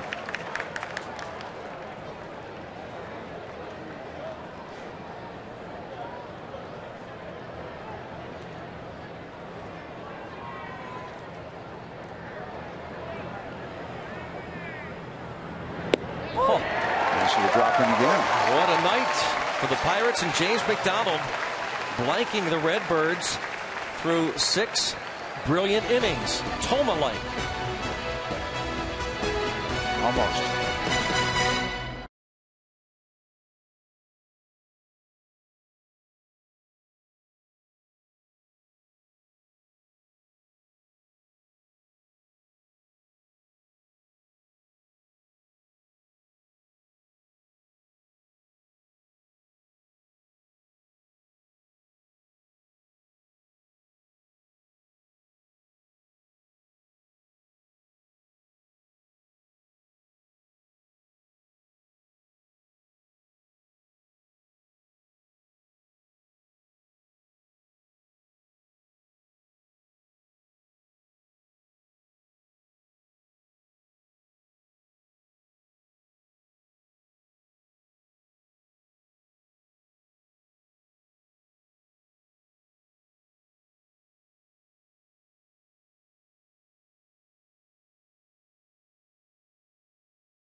Break, we pick up the Nationals game against the Marlins in the bottom of the 5th inning, and it's Donovan Solano signaling to left. Giancarlo Stanton scores. That makes it 7-0 Marlins. Steven Strasburg has given up 7 runs through 5 innings this game, now in the 6th. Guys, wow, Rob, thanks very much. That's gonna. They didn't shut him down in time. Yeah, believe me, that's what the question will be after the ball game. Maybe the headlines tomorrow. Not that he got hurt, he got knocked around. That pretty much happens to everybody at some point. Brandon Dixon was starting in the minor leagues, but he's working out of the St. Louis bullpen currently.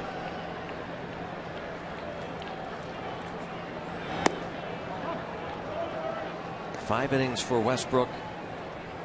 11 hits, 7 runs.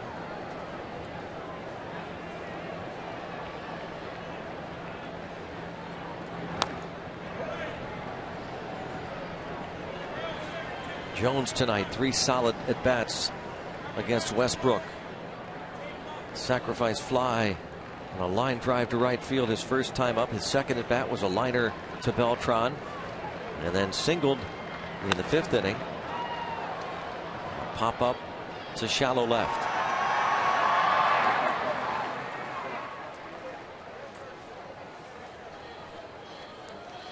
Here's Pedro Alvarez, who has singled, homered, and doubled. Triple shy of the cycle.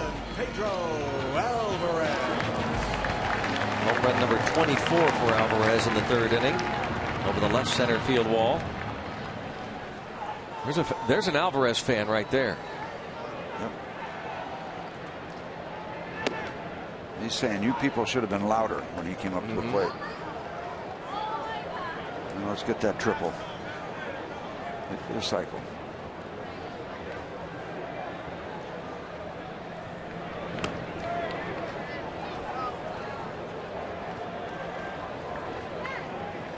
Final line for Westbrook: 5 innings, 7 runs. They were earned on 11 hits. He walked 4 and struck out 2. Pirates caught him at the right time, and so an extension of the problem he had with the Houston Astros, where he gave up 5 runs in 5 innings. He gets tagged tonight.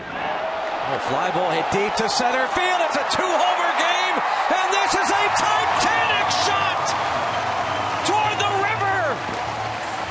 Pedro Alvarez having a coming out party tonight. Wow!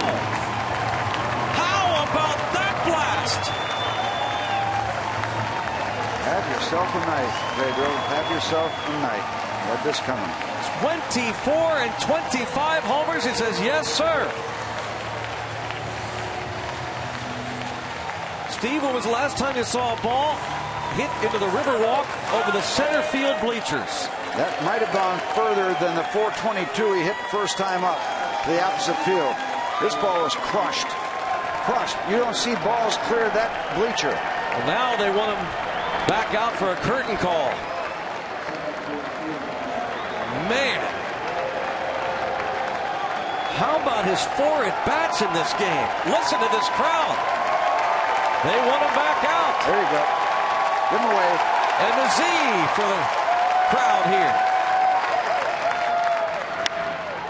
And a line drive to left center field. And McHenry wants a couple.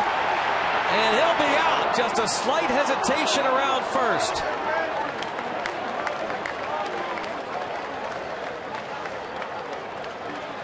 Probably an air of enthusiasm. Getting caught up in the excitement. Yep. This is a monster. My big goodness. bounce. He saved it from getting wet. He got the save. There's a Riverwalk save.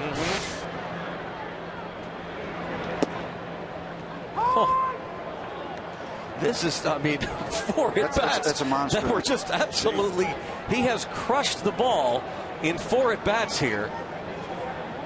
That's the game changer that he is. Yesterday, Hurdle was asked about his time with Colorado and how that Rockies team a few years ago just took off like crazy, was flipping a switch. He was asked, no, it wasn't like flipping a switch. If it were, we could all do it. It's like Alvarez has flipped the switch tonight.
They announced the distance of the home run. I guess we weren't imagining things. 469 feet, that last one. It's the longest home run ever hit by a Pirate in the 11 years here at PNC Park. An absolute gargantuan blast by Alvarez. And he has hit 2 bombs here tonight. And he's 4 for 4. It's an incredible night. There's a ball, and speaking of Pedro, just gun it over there, Pedro. Yeah, it's your night. The thing is, when you look at this is to right center field over those bleachers. They always said it took a lot to clear the right field bleachers toward the foul line. This is a monster shot. That's the other one to the opposite field is 422. This is 469. That's 30 feet short of 500 feet. He hits 2 home runs tonight. One 422, another 469. Are you kidding? Lord, help us and save us, cried Mrs. McDavis. My goodness. I mean, that was boggling. That was as pure a contact that you can see for a power hitter. Pure.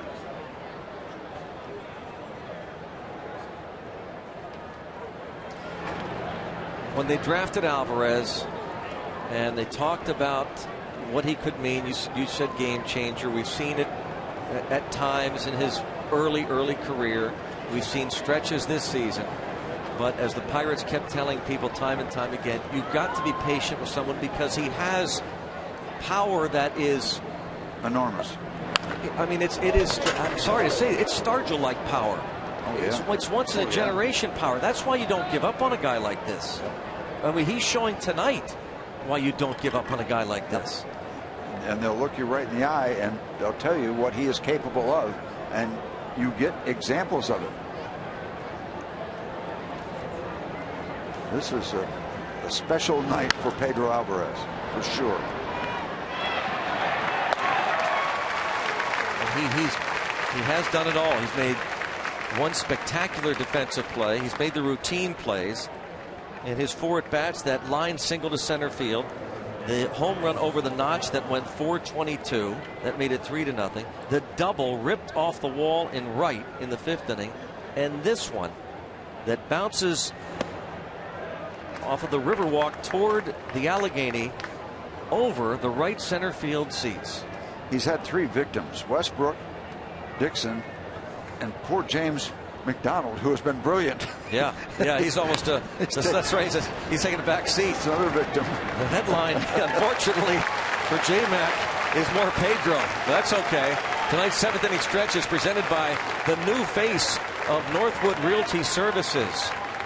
What an evening. The folks here at PNC Park are watching a very special night by James McDonald and Pedro Alvarez.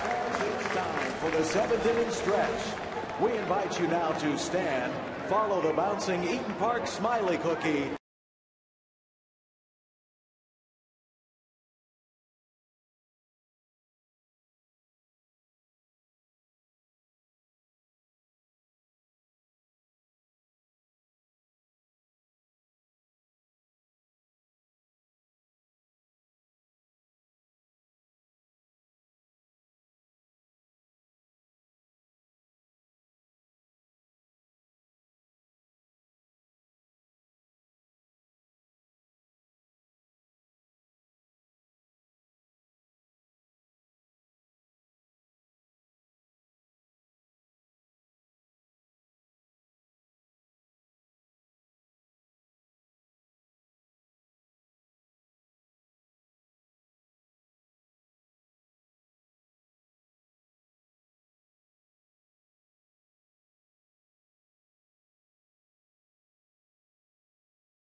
He's got a good angle there. You got nowhere to go, so don't get too far off. We want to stay out of a double play, all right? Go, go, go! Go, go, go, go, go! Keep going! Keep going!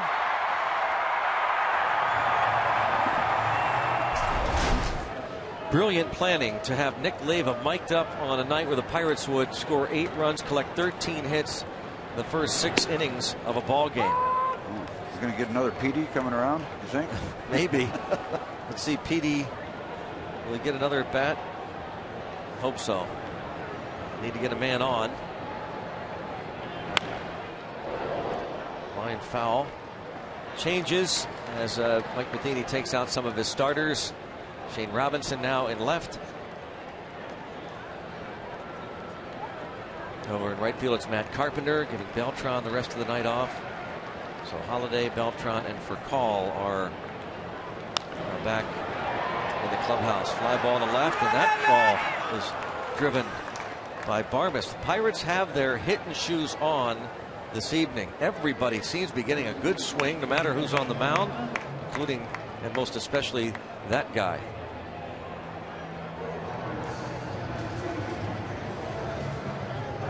It's fun when your big man gets going.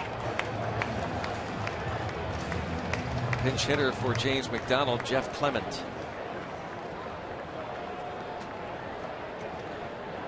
As we said, 7 beautifully. Same thing he did, I believe, last time against Westbrook, wasn't it?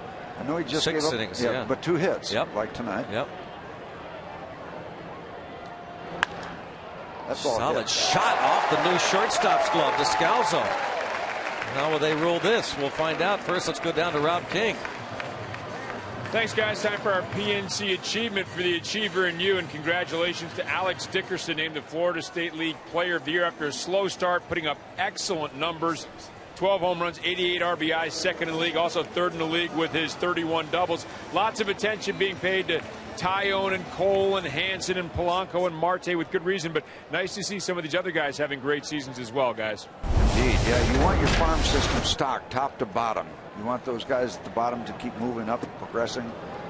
Guys up at the top, getting closer and closer to the big leagues. Yeah, you want a full barn.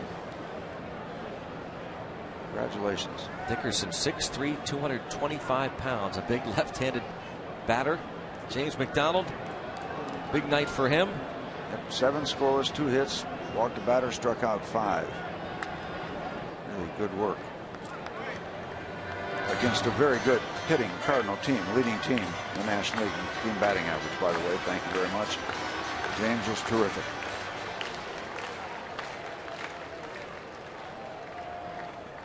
You take a look at a lot of his I think 3 of the 6 losses have been shutouts. Pirates have been shut out, so it could be better for James.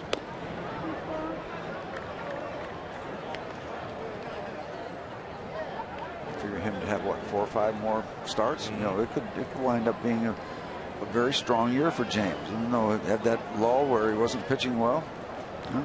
Can't do anything about that now, but you can finish up a lot stronger. Well, he goes 7 innings, Steve, for the first time in the second half since the All-Star break. This is his first 7-inning outing. Check swing by Tabata wasn't checked enough. Strike out for Dixon.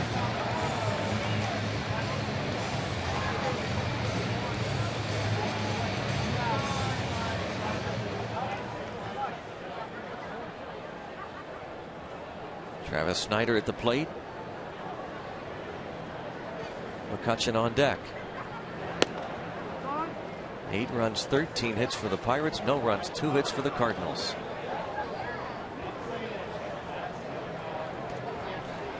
Base hits for everybody in the lineup except the pitcher, and James McDonald did a nice job with 2 sacrifice bunts, so everybody contributing. That ball hit well toward right center field. That's going to find the gap. And they kick it. And so Snyder headed to third base. And the throw there is late and off the mark. And the Bucks lead it 9-0 as Clemens scores all the way from first with 2 outs. It caught the gap, rolling slowly toward and onto the warning track, and then they kicked it in right center field, and that kept everybody going. It's good from the beginning. Takes that ball on the outside part of the plate and turns it back around.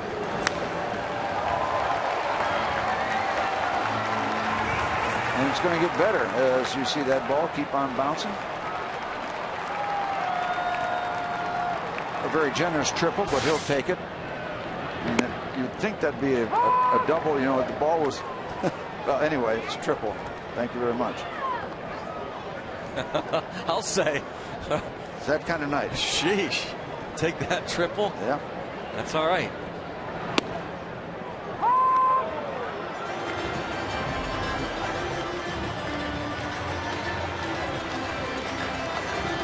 Two outs, an 0-2 count now on McCutchen.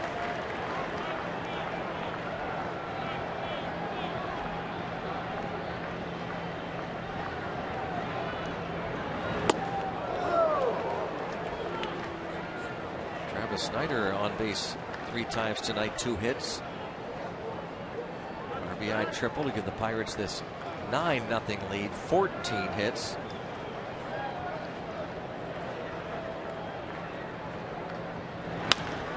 And bounced deep third. Freeze on to first to get McCutcheon. They're hitting the ball hard. Yes, they are. Alvarez, by the way, will be assured another at bat next inning.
Pirates Baseball on Root Sports is brought to you by Barrel Automotive. We're driven to be better. By PNC Bank for the achiever in you. And by Chevy Cruze, which offers EPA estimated 42 mpg highway. Let's go Bucks! Follow the Pirates with the MLB.com at Bat 12 app for your iPhone, iPad, Android, BlackBerry, and Windows Mobile. Get live audio, pitch tracking, video highlights, and more. Text at bat to 31826 or visit pirates.com for details. Chris Reesop takes over for James McDonald. Numbers for Chris. You talk about a well spread out baseball game being played by the Pittsburgh Pirates tonight. Pitching, offense, good defense. Last 3 weeks we've been kind of searching for some positives. Yeah. We got a handful for a night, and it's just a night. Yeah. You know, we didn't win any division or World Series tonight, but sure did stop the bleeding. Breath of fresh air. Yep. And it shows you what they're capable of doing when they get the good pitching, some timely hitting, the power of Alvarez, good defense against a good team. Always brings you back to that. People at this level are all capable of doing this kind of thing. But the only thing is, who does it more often?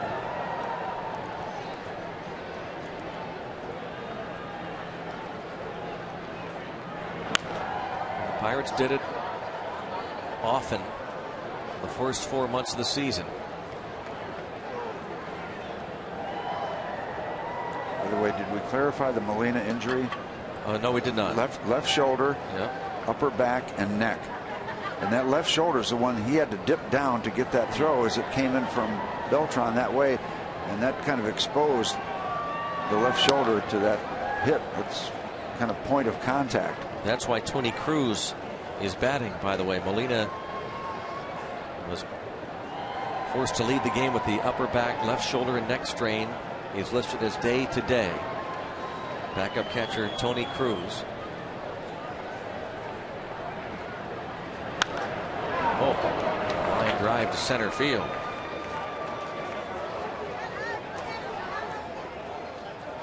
Bucks host the Cubs Friday the 7th, starting at 7:05. Free Shirt Friday. All fans get a Pirates t-shirt courtesy of PNC Bank. That's Jeff Karstens wearing the free t-shirt you'll get on Friday the 7th. Come early for a block party on Federal Street before the game. Enjoy local live music and food.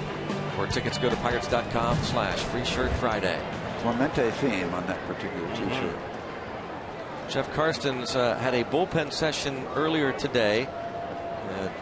Was pulled from the game as a precautionary measure the other night on Saturday. A little tweak of the groin, and he said that he has stopped his session earlier today because he didn't want to aggravate it, and in his mind he's about 50-50 for Friday night in Milwaukee. He's hopeful, but it won't be a long-term thing. Just a couple of weeks ago, the Pirates were using 6 starters. At the moment, with all the off days for the next 3 weeks, they have 4 starters. If need be, Kevin Correa.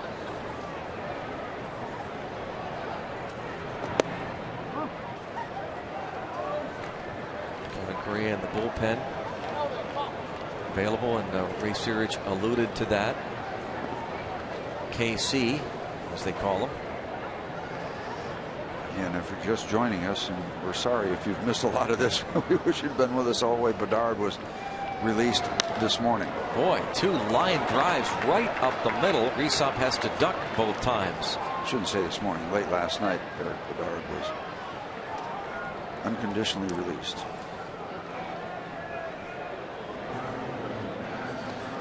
Two bullets into center field by the Cardinals here in the top of the 8th, and that pitch downstairs. There's been a lot of low ball hitting in this ball game tonight.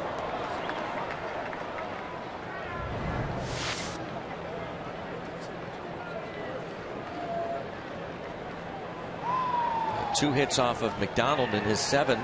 McDonald, by the way, threw 97 pitches, 66 for strikes.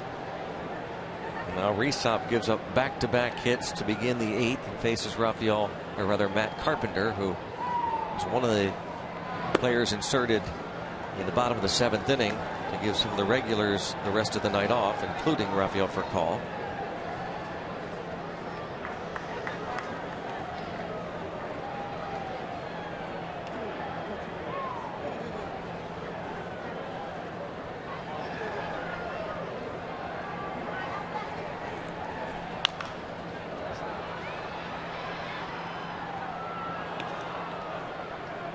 And with this game pretty much out of hand, Mike Bedini will let Brandon Dixon, the pitcher, bat. He's on deck. Ray Searage on the bullpen phone. We always like to say the game is not over, but it's nice if the Cardinals make some noise not to have to think about Holiday and Beltran. I'd kind of like to see a ground ball right at somebody right now.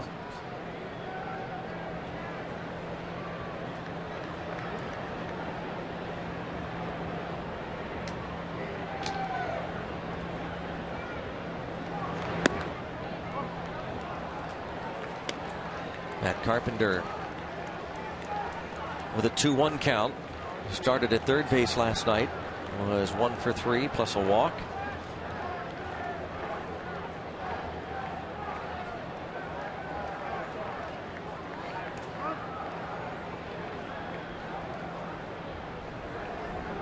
One of the new Pirates, Sonori Ashikami. Takahashi, that is. We'll get there. Okay. New player. Yep. It was very easy.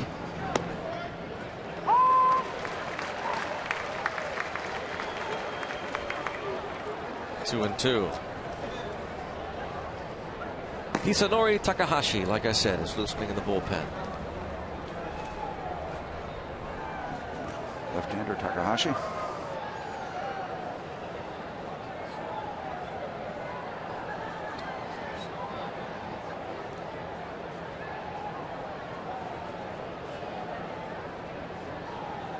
Two count on Carpenter. Nobody out. And Rysop takes care of him. What would you estimate the size of the entourage watching Mr. Takahashi? Well, I counted them yesterday. There were a dozen members of the Japanese media. And, of course, he travels his own translator. Yo. Yo.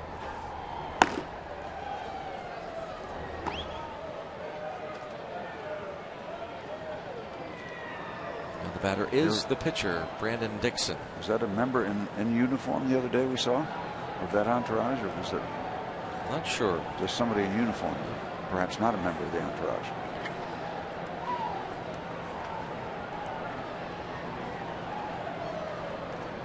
One out. Pitcher Brandon Dixon at the plate. Dribbler going to get a hit out of it. Who did we see the other night? A pitcher in this homestand did the same thing. Dribble the ball down third baseline. Never did come off the grass onto dirt and chalk.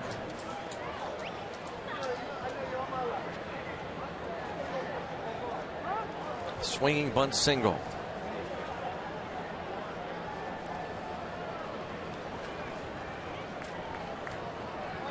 Is that Dixon's first big league hit? No. I'm guessing yes. No. No. It was 2 for 3 last year. 2 for 3. Mm-hmm. I wonder he's in the lineup. Bases loaded. A little sticky issue here in the top of the 8th inning. Very much a comfortable lead. The big guns out of the lineup. We're going to tidy this thing up.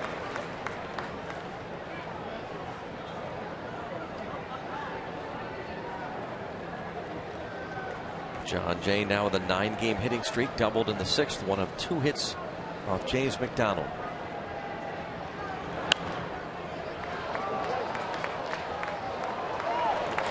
Pedro Alvarez will be due up second in the bottom of this 8th inning. Right now 11 total bases for Alvarez tonight, the most for a Pirate since Garrett Jones had 11 against the Rockies July 28, 2010. What a night for Pedro.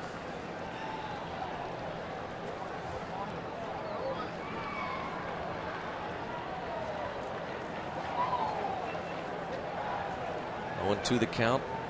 Alvarez has just had an absolutely phenomenal night. Not over yet.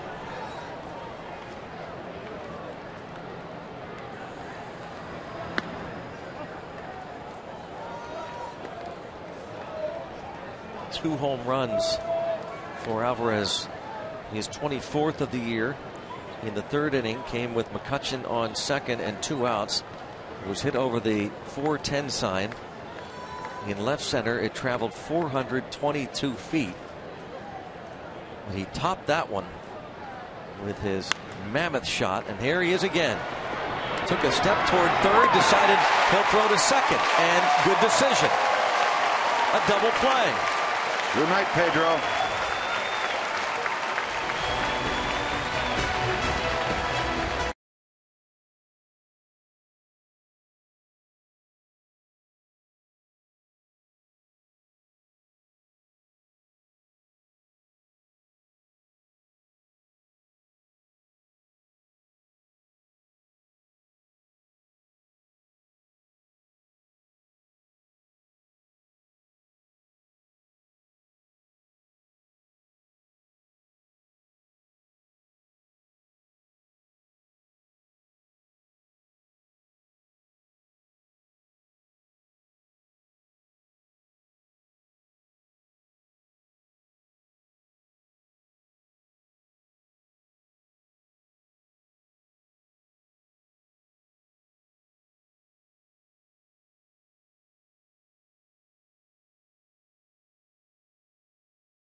Match of the series, we would assume, with the Pirates leading this one 9-0. Joe Kelly on the mound for the Cardinals.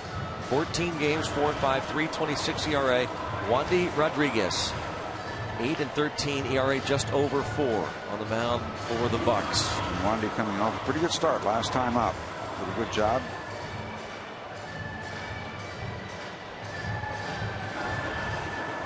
Garrett Jones, Alvarez on deck.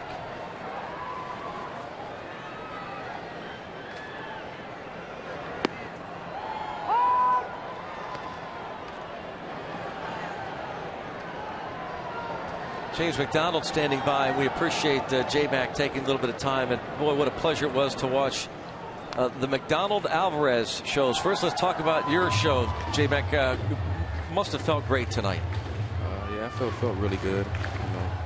After having a long streak of bad ones, it felt good to come in here and put a consistent start together. How about your pace, James? You seem to move it along pretty well and just kind of trusting your abilities rather than perhaps overthinking it too much. Yeah, I just went out there, got the ball, saw the pitch, and then executed. I really didn't have no thoughts, no worries, nothing. Just, me and McHenry had a good rhythm and a good tempo today, and it was fun out there. Talking about Michael McHenry, that ball in the dirt, the Schumacher at bat, when you guys went hook, hook, hook, that was kind of neat. That's kind of fun when you can do that every once in a while. Just go with 3 pitches and get the job done. Yeah, I mean, it's fun when you get a rhythm and you kind of get a feel for what the batter's looking for, and you can sneak one by him. So that was a fun at bat. J-Mac, finally, what was it like to watch Alvarez's 2 bombs tonight and his defense?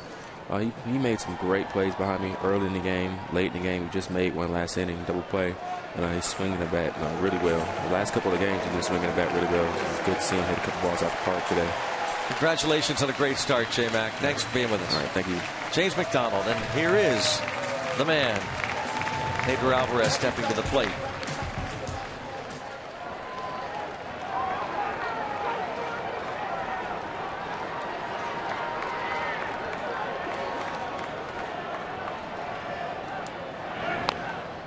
Steve, the Pirates' record for total bases in a game, and Alvarez has 11 with the single, 2 homers and the double, totaling 11 bases. The Pirates' single game record, Willie Stargell, 15, May 22nd, 1968 against the Cubs.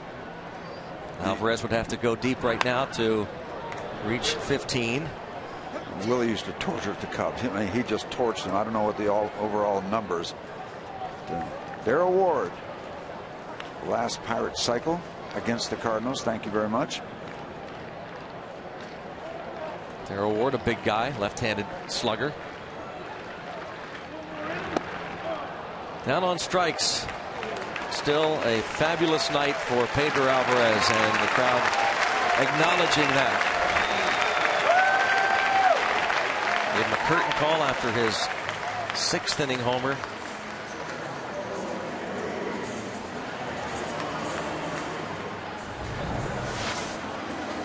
Down and in.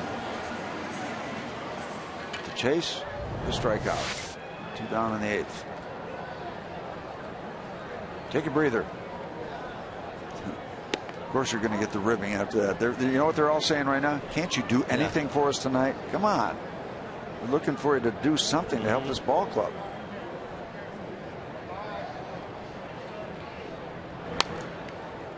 Two outs in the inning, and the Pirates lead it 9-0. And somebody in that bench will come over and say, "Hey, hang in there. It'll come. It'll work out for you." You have to have Stay both with your sides. approach. Yeah. So both sides of the spectrum.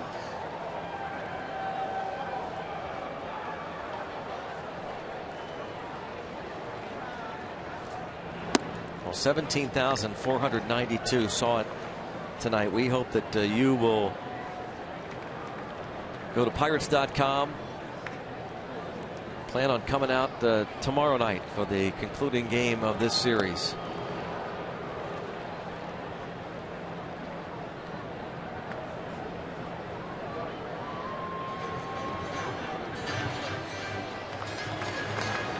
These are Steve, they did, and these are the moments that years down the road they'll talk about. Young and old alike. Yeah, right? remember that night against the Cardinals, Alvarez, what he did, the monster shots. There goes Dixon. Henry, yeah. Mr. Dixon strikes out the side. Pedro Alvarez and the Bucks will head back onto the field looking for 3 outs.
Pirates Baseball on Root Sports is brought to you by Jeep.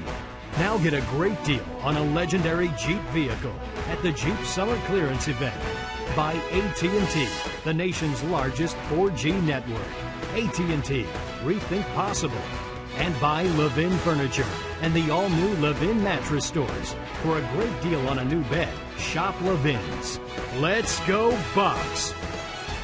The video department shading the cameras.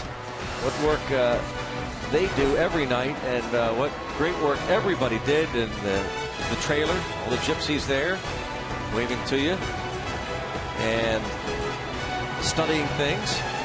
Well, make sure everybody takes a bow. Where's Elmore? We get back. Is Elmore back there? Can we please?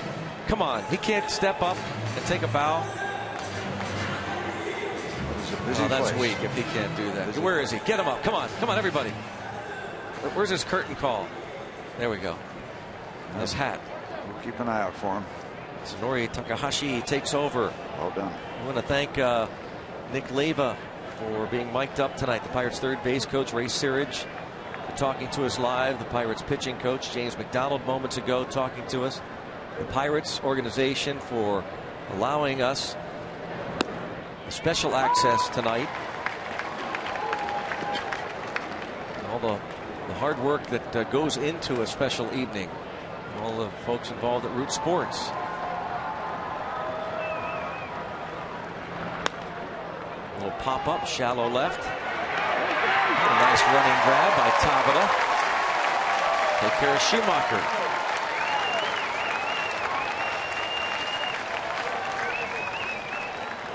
Things going the Pirates' way tonight.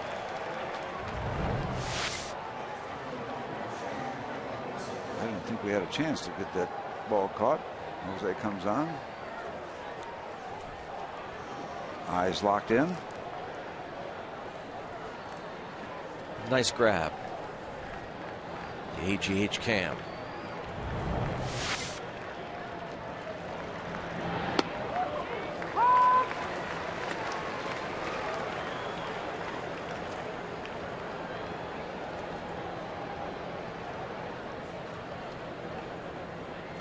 A 2-home run night is not that spectacular. It happens a lot, but there aren't too many 422 and 469 home run nights.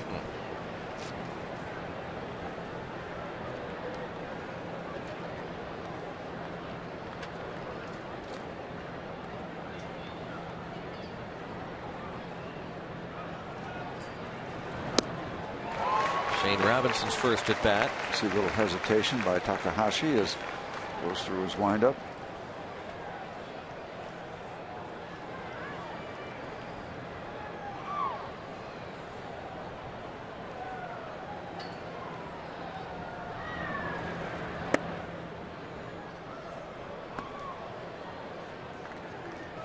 Gives you a little knee action right in the middle of the windup. Here he goes. He goes up. Watch that knee. Yeah, see that kind of hitch. Might be a little issue for batters to deal with that timing of that.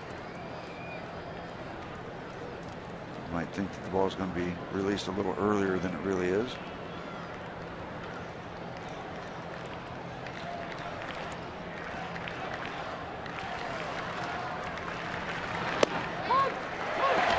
Strike 3 called. Take a seat from Takahashi.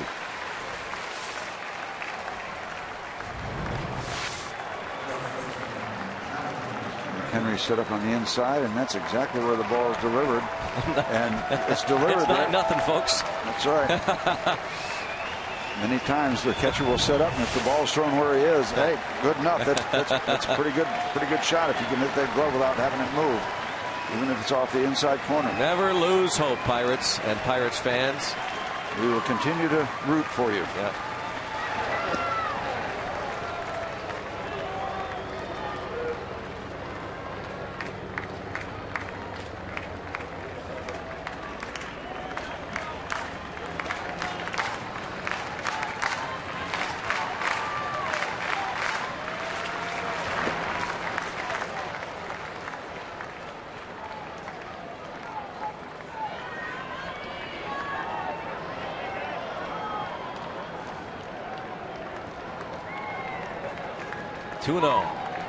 Two outs on Alan Craig. 0 for 3 in this game. Just 5 hits for the Redbirds.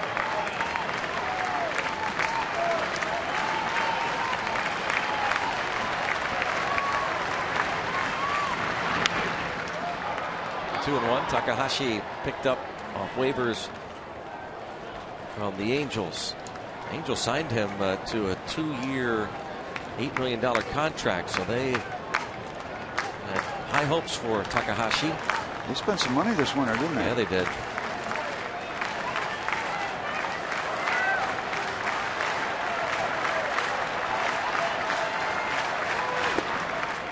Three and one.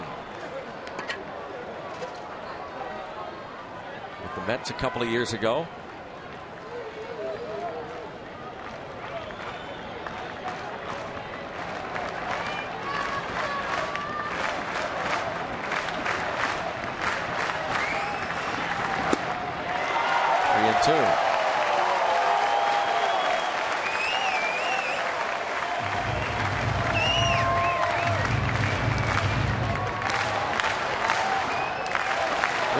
Two outs.